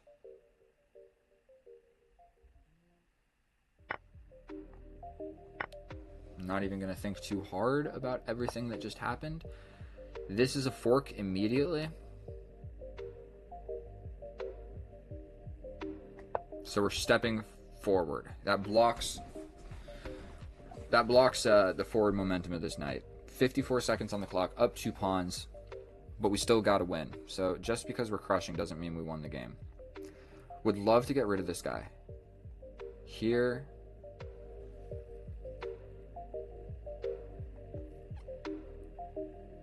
Here. Here. We then attack again. And you're trapped, actually. So he'd have to step here. But once he does that, I can kind of defend against his infiltration squares. So if he goes back here, yes, attacking me, but I step back, and then these 2 key squares are actually cut off. And so now the knight is not getting back into my position. This way, he could... Actually, no. My rook is doing a tremendous job just defending everything. So I'm still kind of keen on the idea of push-push. Let's just go for it. If he pushes here, we're going for this. I can maybe even get my bishop in. And we've got this rook trade in the cards, and I can even take with the bishop so I don't destabilize my pawn structure. Not sure if that's like super important, but our opponent's got 24 seconds. And I think he's just has a really impossible to defend position. We're going to take this with check. Diagonal is still protected. We step forward. He can get in with a check. Now that I realize that, that's probably his best case scenario. We step forward. Still, we've got the diagonal, so I don't hate my position. We're going to go ahead and just give him time. I'm tired of people losing on time, so we're going to take this rook. Challenge the open file. Take. And we need to be very careful about not losing.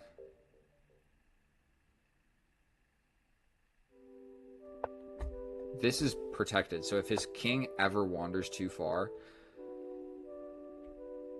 What do I play here? Boom, boom. I think this creates a pass pawn over here. Like so.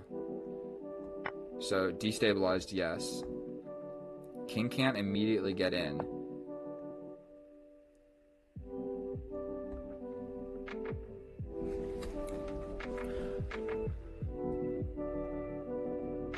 We're playing this.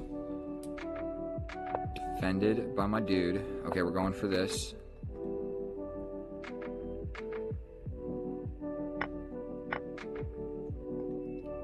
Boom, boom is kind of... Go ahead and give him some more time. Dude is absolutely just... We step back. Defended, attacked. We're going to go for this check, potentially. I can also just get in and start nibbling away at these pawns. So we're stepping in. We're also going to push this forward. Okay, we're going to step back. This is defended. This guy is, like, not defended, but we're chilling. We're going to go for this pawn break. We'll go for this if it really comes down to it. We'll just defend everything on this side of the board. Then we go for this pawn push. We're going to just go ahead and give him some more time. We're going to give him this check. So now this king needs to actually stay on this side of the board. So he's going to trade like this.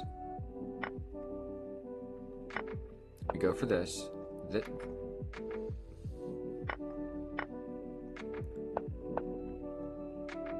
And that's a wrap, ladies and gentlemen. There's a lot of different ways that I can win this, but I have 3 extra passed pawns, and so essentially that is how you win a game of chess. But I'm still going to show you. He wants to hit us with opposition, so what we're going to do is just start pushing this pawn. At some point, he's going to need to get in front of it, so we'll give him a check. He goes here. We go here. Where are you going, bro? We step back, and then he's going to have to go left or right, essentially. And so we are going to go this way. We're going to let him get this pawn. So we'll step over here. He can grab, but we're going to make a queen with this new pawn. And it appears that our opponent does not fancy the idea of resigning. So I'll show you a quick and easy way to checkmate this guy. He's stepping over, and so we're trying to get the king in a smaller and smaller box. So the box has yet again shrunk. Right now, I can't put my queen on another box string, so we bring the king. We bring the king. Now, shrinking the box has all of a sudden became an option because it is defended. So now he's forced with the idea of shrinking the box yet again.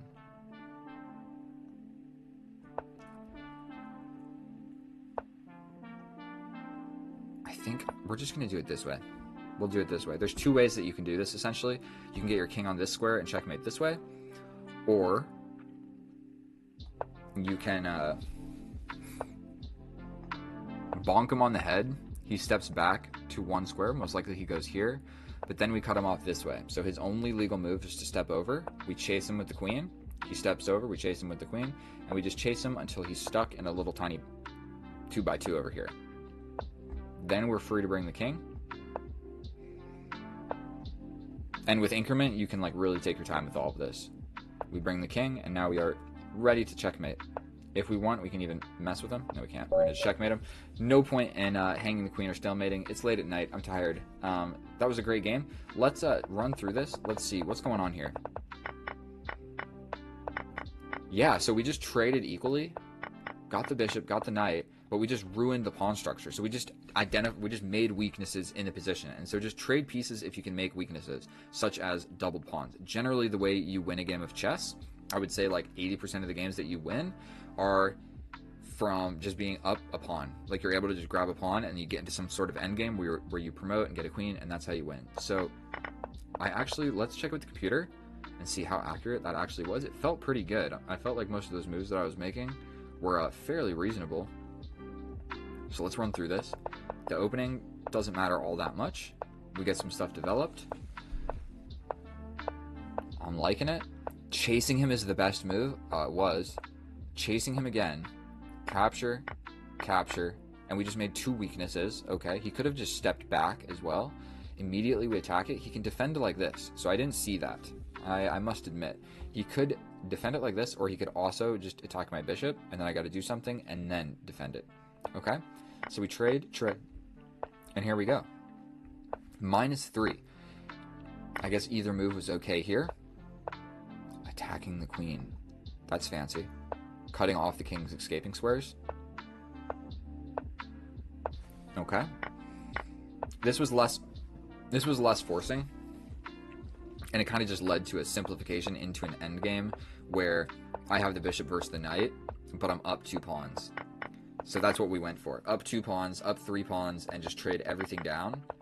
Create a passed pawn, defend the bishop, pass pawn on a dark square, and then we realized that both of his pieces are stuck over here dealing with all of this nonsense. So I can just I'm gonna be able to crack open somehow in this way and get a passed pawn, because it's a king and 2 pawns versus 2 pawns instead of just a 2-on-2. A 2-on-2 is they get to a standstill, but with the king there, you're breaking through. And so let's check how accurate was it. 98% accurate. 1 inaccuracy in a blitz game. Bro, I might be the best chess player to ever live. 98%. I've only ever done that like 5 times, 4 times. It's normally like 96, 97 when I feel like it's a good game. That was a really accurate game. Holy macaroni. Please subscribe. I'll see you in the next one. Goodbye.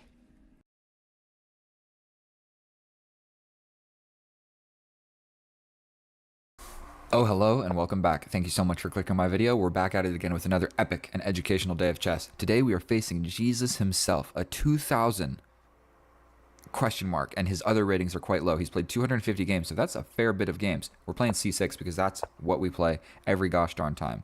We're going to just go for this. And you know what? We're going to close the pawn pyramid. And already on move whatever. I'm not 1000% versed with this opening, but I'm confident that it's going to work out. And I think the longer you play chess, the more openings just make sense. And so, like, I don't know if I've had this exact position. I believe actually I have. Normally this pawn has done something, but we're going to just go for this pawn break. It makes a lot of sense to me. If he takes, I develop the bishop. If he doesn't take, I have the natural developing square for my knight. And so he has this check, which I can defend like this. It's a little bit sketchy, but it will. Wait a minute. I defend with the queen. What am I talking about? I defend this. I threaten the queen. Oh, dear Lord.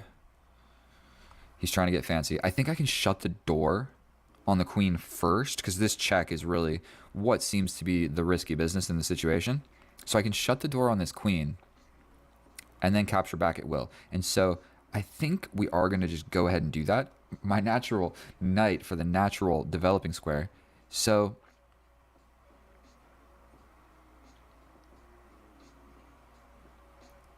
we're going to do this.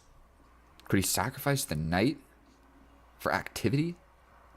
I don't know. Things could get a little bit complicated. And this is about the point of the game. The point of the game where we start the rigmarole and we see who's the better chess player. Because we've got no more opening theory. I'm booked out. Completely booked out.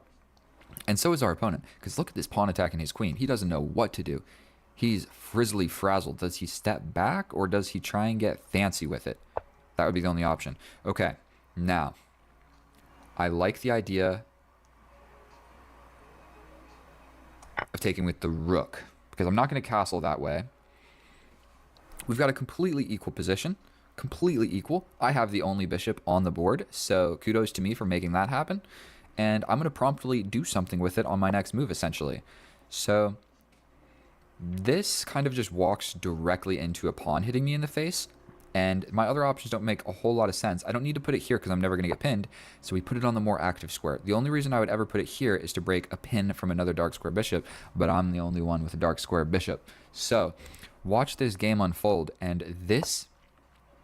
I traded off. Just kidding. This dark square bishop is going to come in clutch. And when I say clutch, I mean it in the most...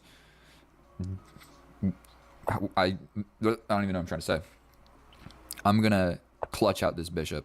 Okay, stepping back seems like a little bit of a beta move. This pawn move greatly weakened his king, but this kind of has two purposes. I want my queen to assist in this side because he can quite quickly bring his forces, not like this, the knight could come here. He can quite quickly bring his forces to this side of the board, which I just don't love. And pawn advancements over here, like what am I chasing, bro? There's nothing over here. The king's on this side, so that doesn't make a whole lot of sense. So this weird little stepping back move. If he takes, I get to take. So we are going to play this stepping back move. And if he locks it in, I'm going to kick him out because this pawn is not going to be weak on an open file. In many lines, pushing this pawn is difficult to do because this is the open file. And yes, I see. So I push this pawn. He will either take my knight or he will step back to here and get in the way of this knight.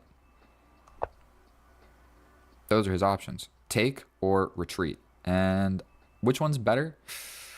Hard to say. I think I actually like retreating. I somewhat favor that move.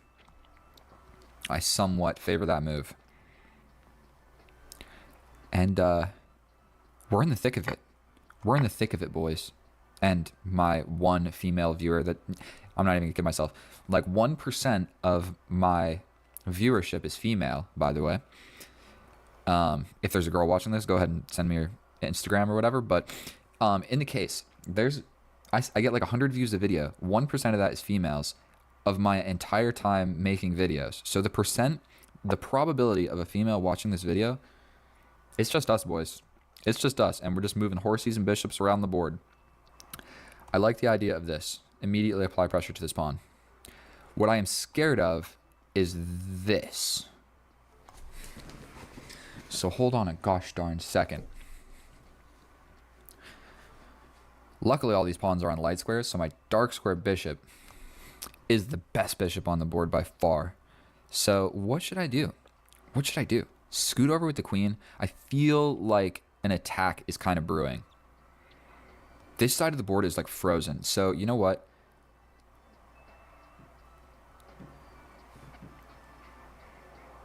Does this move make any sense? What am I even trying to accomplish here? I want to share something with you guys. I only drink water, for one. Coffee and water. This is my... Look, I put a little ledger sticker on here. This is my water bottle. But it doesn't hold that much water. So every day I run out of water. I'm like, drink, run out of water. I bring it to the gym. I fill it up. I come home and I'm out of water. Always out of water. Are you ready to see something? Your boy is never going to run out of water. Look at the size difference. Look at the size difference of this thing. This is you, and this is the guy you're worried about. All right? That thing is a gallon of water in a metal casing. Okay. He's got the double-barreled bazooka. Rook's looking at my position. Bro, what if I just take a little cheeky step forward? You gonna break? I definitely destabilized my pawn structure. I'm just like not enamored with the idea of this double bazooka looking at my queen. It seems to be a little bit of a peculiar situation for my queen, because do I step into this or do I step aside and step one step further away from this potential onslaught with these pawns pushing down the board? And once this guy slides over, the knight's coming, and then this is coming, and then I'm going to take, and then the knight could jump in. Oof. Knights are good in closed structures. Bishops suck in closed structures. And this would be a closed-ish structure. What if I just push, bro? How many pawns are you really going to push? We go here. If he pushes, we take. If he takes, I push. If he pushes, I push. If he takes, I take. If he slides over, that's all I'm going to calculate. That's all I'm going to calculate. Now I have a place to kind of hide my queen behind the pawns instead of getting a little pawn jammed in my face. Got a little place to hide. Yeah, I need to make some pawn trades is what I need to do. So like, is all of this a terrible idea? We lock it down. We lock it down. No questions asked. I don't have to take that. We lock it down. This pawn push comes in, we take it for free. We locked it down on the light squares. One more pawn push and I have my entire position. So he's going for this. But you know what? I think I'm in time to step forward. If this file opens up, this move might be a tad bit unnecessary. And I've got a couple holes in my position for this knight. So if the knight jumps in right here, I'm just going to kill it. We're going to step forward. This is what we need to be worried about. I've got a couple holes on the dark squares because I have so many pawns on the light squares. See how that works? So when a pawn is on a light square, it also attacks the light squares. When a pawn is on a dark square, it attacks the dark squares. And so it looks like he's going for this. And if he takes, I'm going to push here. And if he pushes here and he takes, these guys see each other. If he pushes... And that's already there. So if I go boom, boom, and he hits me with a check, yes, I have to do something with my king like this. And it's really, really slow. Like I push, you know what? Did that just happen? If I lose the game now, we get to blame it on that. I made a mouse slip. We blame the mouse slip. Does it even change anything? The position is still more or less the same.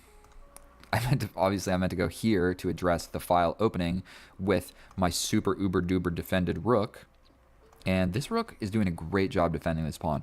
Unfortunately, I don't think anything is ever going to be attacking this pawn. So this rook needs to get a new job, such as boom, or like trading here and then being the rook over here once this one dies. Okay. That's a little bit spooky. I'm still quite content with my calculation here. Boom. So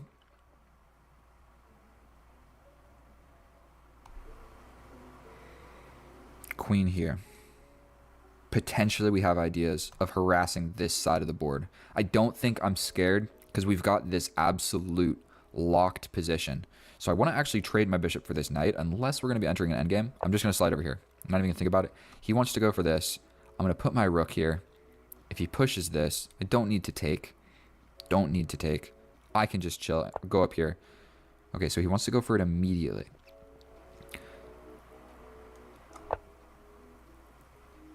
So we're doing this. If he pushes forward, then this pawn becomes a huge liability. He has sandwiched me. Absolutely, not even a sandwich. He has turned me into a panini. But take, take. Take, take, take, take. Check. Here. Check. Here. Hold your gosh darn horses. I think I blundered. Boom. Boom. Boom. Boom. Boom. Boom. Yeah, there's this check. I step over. He slides in. I defend.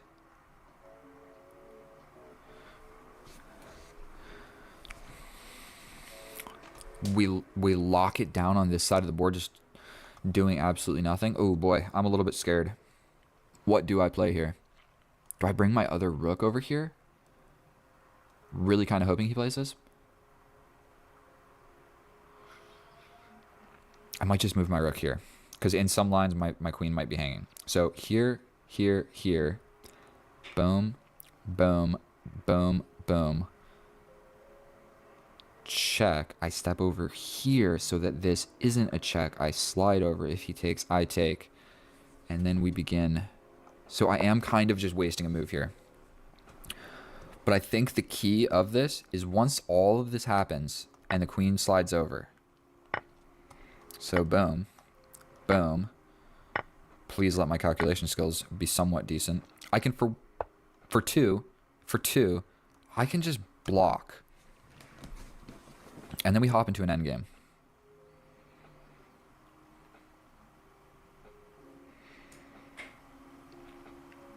I think my bishop sucks in this endgame.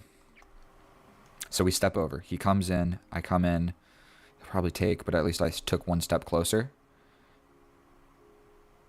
We step here. He comes in. I come over. Going for this. I would prefer that if all of this happens, my king is here on g7 instead of h7. Is my logic here. So if I just slid over and he took, my king would be over here, and then I would have to play another move to be here. And it looks like we're going to have ourselves an absolute endgame, complete endgame battle where, yeah, so he slides in. I have to play this. Not a whole lot of other options. Jesus is just absolutely displaying terrific chess skills. I don't know if there was any moment in this game where I was actually winning. I think it's just been equal or I'm losing the entire time. And so that's what happens. The rigmarole, bro. So he steps up. You want to keep the queens on the board now, do you?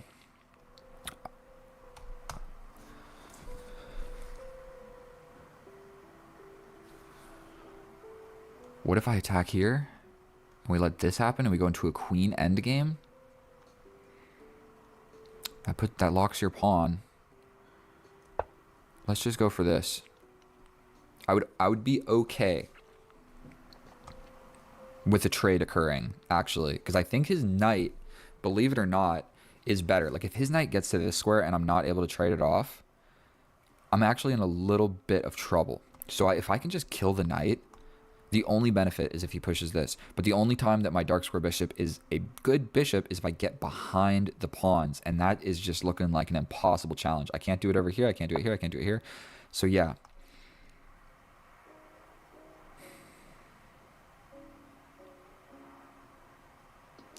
Don't want to go. We're going over here. If this pawn push comes, we jump forward. If he trades, I take. And then him bringing the knight might be hard because I do cover a lot of these squares. My bishop sucks, but I don't hate him. Please jump in like this. Who is even winning this endgame? I'm pretty sure it's just a draw, if anything. What is his idea? Here. Here, here, here. He jumps in. I take. Let's just go for it. King and pawn endgame. How good is your king and pawn endgame skills, bro? Because I got my bishop, bro. Your knight, I'm killing it. And sort of ruining your pawn. Yeah, ruining your pawn structures. You could, however you take, you are weakening something in the position. So I don't know if he really wants to do that. He could step in. But by golly. If he chooses to do so, I step forward. Now would you look at that? We do this. If he takes, I take. He has no great way of attacking it. I push, I'm defending, and I'm ready to push and sneak behind. So what we're going to do is have a little Mexican standoff with the queens looking at each other right now. The kings touching. Is this my time to shine? I step forward. This is the square. This is the square I want my queen to be on. Just like he wanted his queen there. All right, maybe I shouldn't demonstrate this. You jump in. I hit you with a check first. Oh. Okay. Now I kind of like the idea.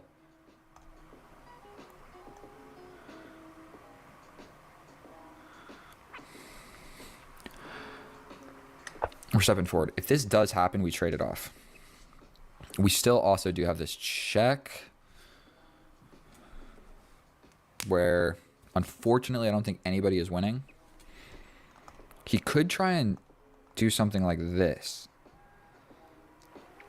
But I'm still kind of okay with making that my plan. Although his king is here, so I don't think that it's actually going to work out in my favor.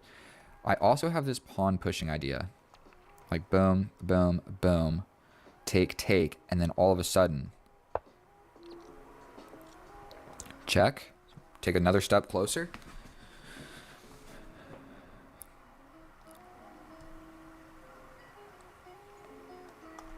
We step in. Here, here, here. Launch. He can just push. I launch.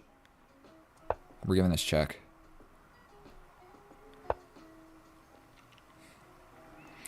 Let's shuffle around a bit. I'm lower on the clock.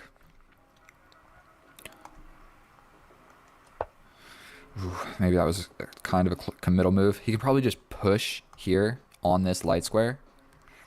And then it's a little bit tricky. A little bit tricky to make a pawn break. So yeah, he can just play this. Come on, bro. Let's trade something off. Let's not make this a draw. This is absolutely a drawn position. But with 1 minute and 2.5 on the clock, actually perfect play. Ooh. Ooh. He wants to get in. Check. Here.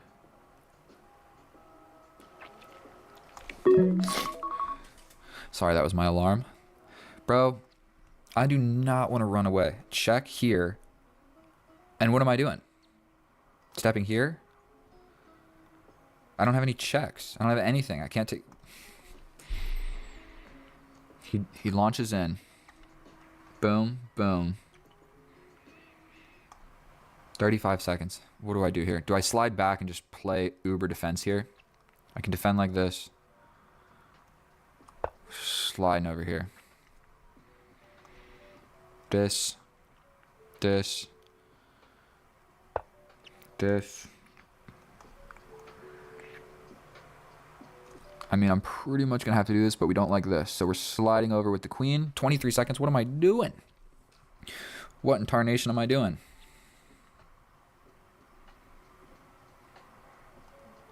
This is my next immediate idea.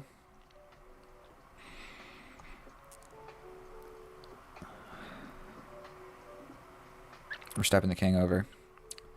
Looking like he's also got this. So if I was to step here, he's got... We step in like this. We are defending both pawns. He's got this check, but now the queens don't see each other, so it's less scary. I will still have to trade this off.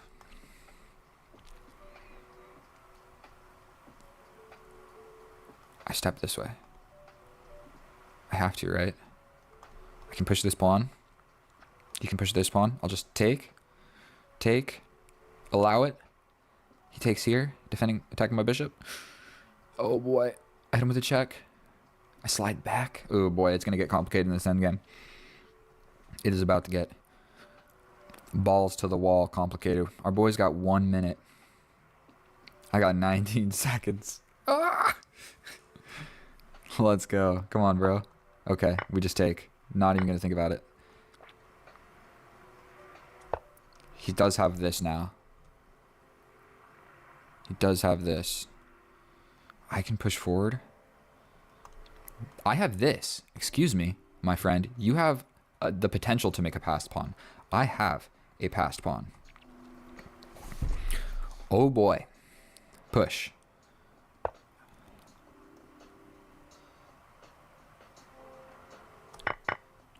Push. Here, here, here, here.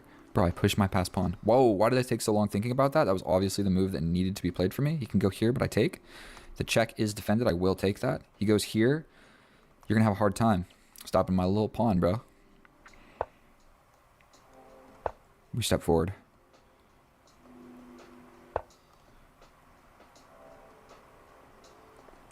We super activate this.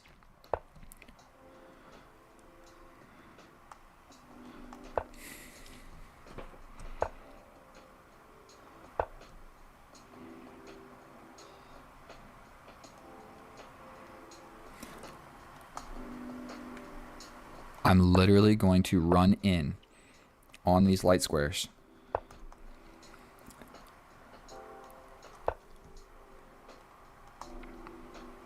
I'm coming over here, bro. I am not afraid. I am afraid, but I'm going to pretend like I'm not. If he takes, he loses, I believe. If he goes back, I step here. He can push and go for the potential. He can make a pass pawn over here. And if my king is all the way up here, I'm not really going to stop it, but I think that I'm just winning. My stuff is pretty advanced. Here, here, here. Here, here. I'm going for this. Take, take. Take, take. Here. What am I doing? I was supposed to do that. Here, here. Yeah, yeah, yeah. Here. That's a wrap. Queen is coming. That's with check. And I'm going to be honest with you. In this position, my straight up strategy, probably here, check. He comes back up.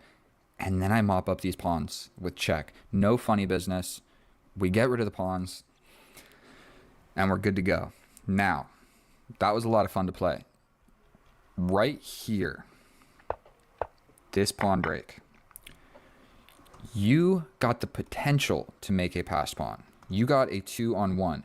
I got a defended passed pawn supported by my queen. So absolutely that was a blunder. Once he allowed that into the decision, jumping in with the knight and letting me vanquish that knight to yet again ruin your pawn structure in some sort of way was not the move. Like, after this, he potentially just locks us down and nullifies my bishop, but you jump back and you like figure out how to defend this square with your knight. That's what he needed to do, because this pawn is more scarier than these two pawns. So either way, we are going to check how accurate that actually was. Let's check with the computer. That was absolutely a terrific game. Thank you so much for watching, and we're gonna check with the computer, guess the analysis. I think that I played. Let's run through it real quick. I think, by golly, 95%. 95%. That's my guess. Let's go to the analysis together. And here we are in the analysis, and that game was a doozy. And if we take a look at this graph, before we even go down there, I think that generally the way that I win chess is, bro, I just play it chill and even, and I don't go for anything crazy, and I keep it simple, and I wait until the end game. And because I play a lot of bullet with like 1 second increment, that I'm just better in end games against people, and they blunder, and I'm able to okay, let's be honest here. I don't find it every time, but I find that the vast majority of the games that I win are just like equal the whole entire game. 20 minutes into the game, once we get down to like 1 minute each, they blunder and I find it, or something of the sort like that happens. And I'm not sure, is that like how you're supposed to play chess and get better at chess? I want to learn how to attack and sacrifice, okay? But I win a lot of games just by playing chill, and that is an excellent example. Like, there was really no opportunity for me to get an advantage until the end game. And so all I did during the opening and the middle game was kind of screw things up. And so if we look at this graph, let me scroll this thing over it real quick. This is the opening. Completely even. We go into the middle game. Completely even. It fluctuates tiny. Then I even had a -1. I had a -2 right here. But he needed to find the correct continuation, which actually wasn't hard to find. He didn't find it, and then that advantage slips away. It goes back to equality. And then all the way here, when we both had less than 30 seconds, is when he makes the blunder, and I finally get an advantage. I threw it back to equal, but whatever. I played 90% accurate. Now, I made a blunder, and I made a mistake, and I made an inaccuracy all here in the end game. Okay, so inaccuracies, my mistake is here. That mistake does not matter. Look at that graph. That does not matter. This blunder very much did matter, but he didn't see it, so it went right back down. So that is what this symbol is. Like, I threw it to equality, he didn't see it, and it went back right to where it was. And so without further ado, let's just hop on into this. And so we have this position. I'm not even sure what you call this one. Maybe I should pull the thingy up to the side. Whatever it is, what it is. We get in here. It's not the Caro-Kann, but it is my sort of Caro-Kann structure, all right? I understand it. So we're about to put a lot of pawns on light squares. So as you saw in the game, I had literally like every pawn on light squares. So we do just that. Boom. We have a lot of pawns on light squares. Then I spoke so highly of this pawn break. Wasn't that great. He just simply trades, and I play the best move. What we're worried about here is this check. And then what we're worried about furthermore is this check coming with attacking this pawn and this pawn. Getting rid of this knight gets rid of a lot of stuff that's important. And this knight is about to jump in. So now I let the computer think about it for too long, and I look stupid. But this move made a lot of sense. It just shuts the queen out. The queen's got to step back. Then we capture back. I captured with the rook because this seems like what we're going to be doing here. Like boom, boom. And then we trade here, and then it's defending here. I don't think that this pawn is going to be the one that needs to be supported. I think this one is. Really, I think this one's going to die, and this one will replace it, and that's where it's going to be defended. So sometimes it didn't really all that matter that much. Now, this is about the moment where I spoke, and I mentioned, I have the only dark square bishop on the board. My dark square bishop literally did nothing for the entirety of the game. Did nothing other than like make one wiggling around move and then die for a knight. And so early in the game, I was like, I'm not going to sacrifice my bishop for the knight. And then by the end game, I was dying to have this same exact situation so I could kill the knight. So we step back. It's not a terrible move, but it is a terrible move because I was supposed to step over here. Either way, if you see in the top corner, it's completely equal. He trades, I step forward. I'm supposed to break in the middle, but this is one of my weaknesses. I don't break in the middle. I don't do it. I'm supposed to push pawns, and I always am moving pieces. And so there's always a pawn break that you need to do. This one makes sense because it's like boom, boom, boom, boom, boom. These are open. It's looking real even. If anything, it's looking real good for me after that. Instead of doing that, I scoot the queen over, and then I pushed a pawn. Still totally equal. So all these moves, it's not like they're blunders. Like, even though that this is an inaccuracy, it's still equal. So it doesn't even matter. Then we lock it down. Essentially, I have literally every single pawn on light squares other than this one.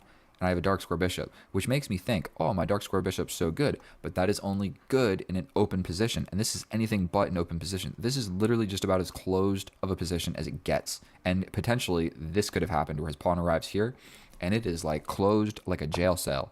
And so we all know what happened here. This was an inaccuracy, but it was a mouse slip. So if we check, this is the best move. Did I play it? No, but did I try and play it? Yes. Now, I spoke about bringing my queen out here to do some harassment. This actually, now that I'm looking at it, makes a lot of sense because it forks these pawns. So you'd have to do this. Yeah, makes a lot of sense why I should have done that. Instead, I scooted this over. I took the time, so I do have a little bit of a disadvantage. I'm down 1. I'm supposed to get active with the queen. If I wasn't going to get active with queen, then going here made a lot more sense. So the bishop at least defended me. Here I'm undefended. So I scoot the rook over to defend the queen. But if I was going to leave my queen back here, I could have just gone here, and it kind of served the same purpose. What we're doing is looking at the back rank with ideas of going in. None of that happened. We trade. Then this is the moment. This is our opponent's biggest moment in the game, in my opinion.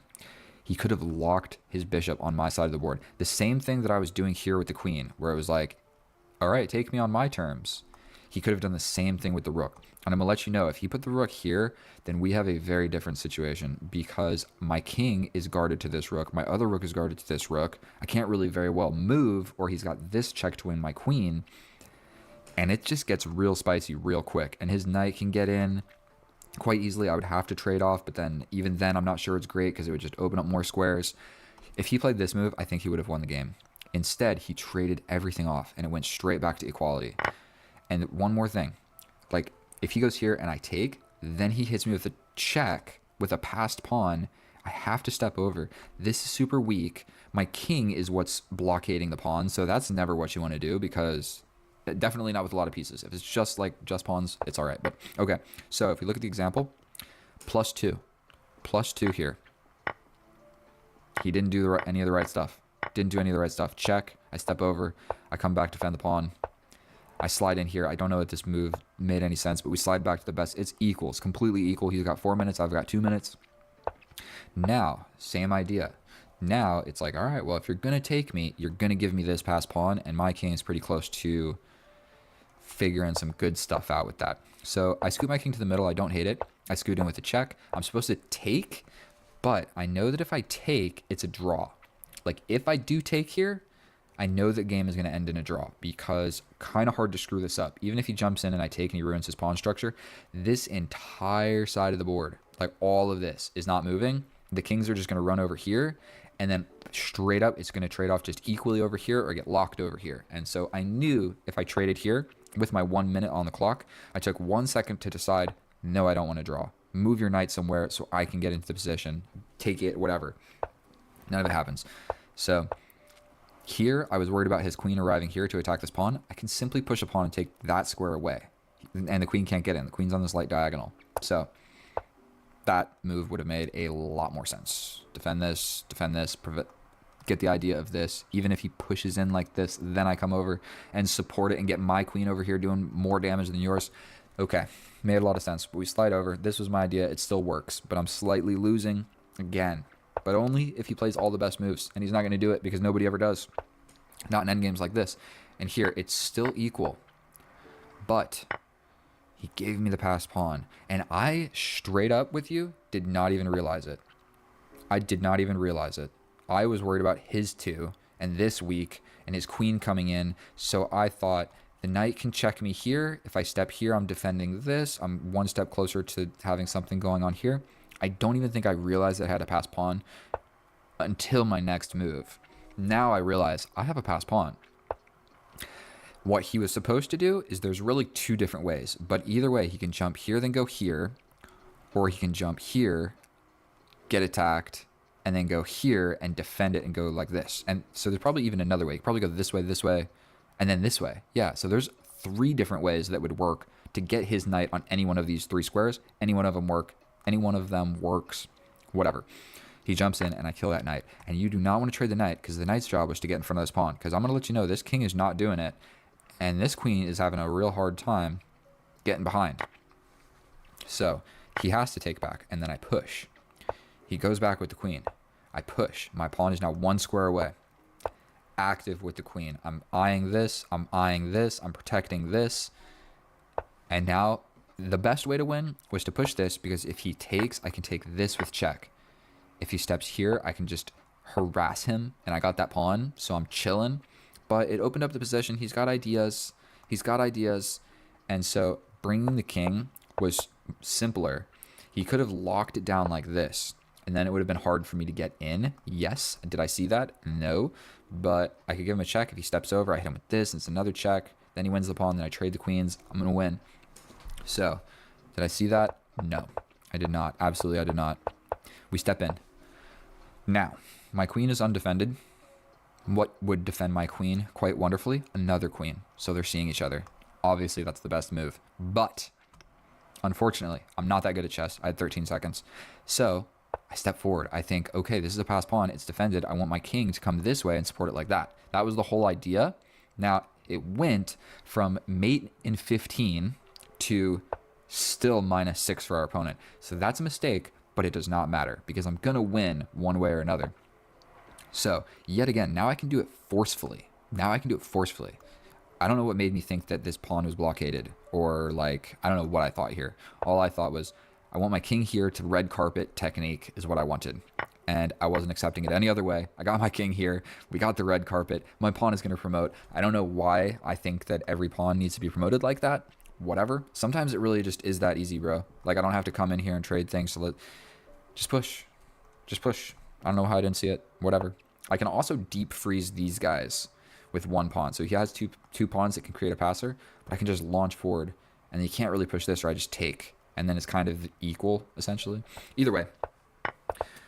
In this position, our opponent ran out of time, or he resigned. He did resign, but it's over. What I'm going to do is check. Wherever you go, I'm taking this. Wherever you go, I'm taking this. Then I'm bringing my king or my queen, and I'm taking these. I'm taking this. I'm just kidding. I would probably just make a new queen or checkmate with these guys, or I'd still make the game, and it would end, and you guys would have never saw it because I wouldn't post that. So if you made it this far, thank you so much. If this is your first time seeing one of my videos, let me know how you like it. Leave it in the comments.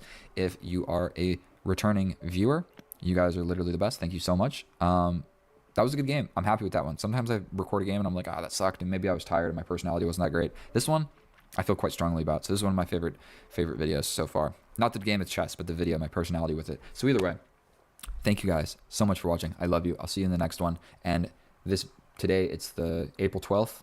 This probably won't even post until like April 20th or something. So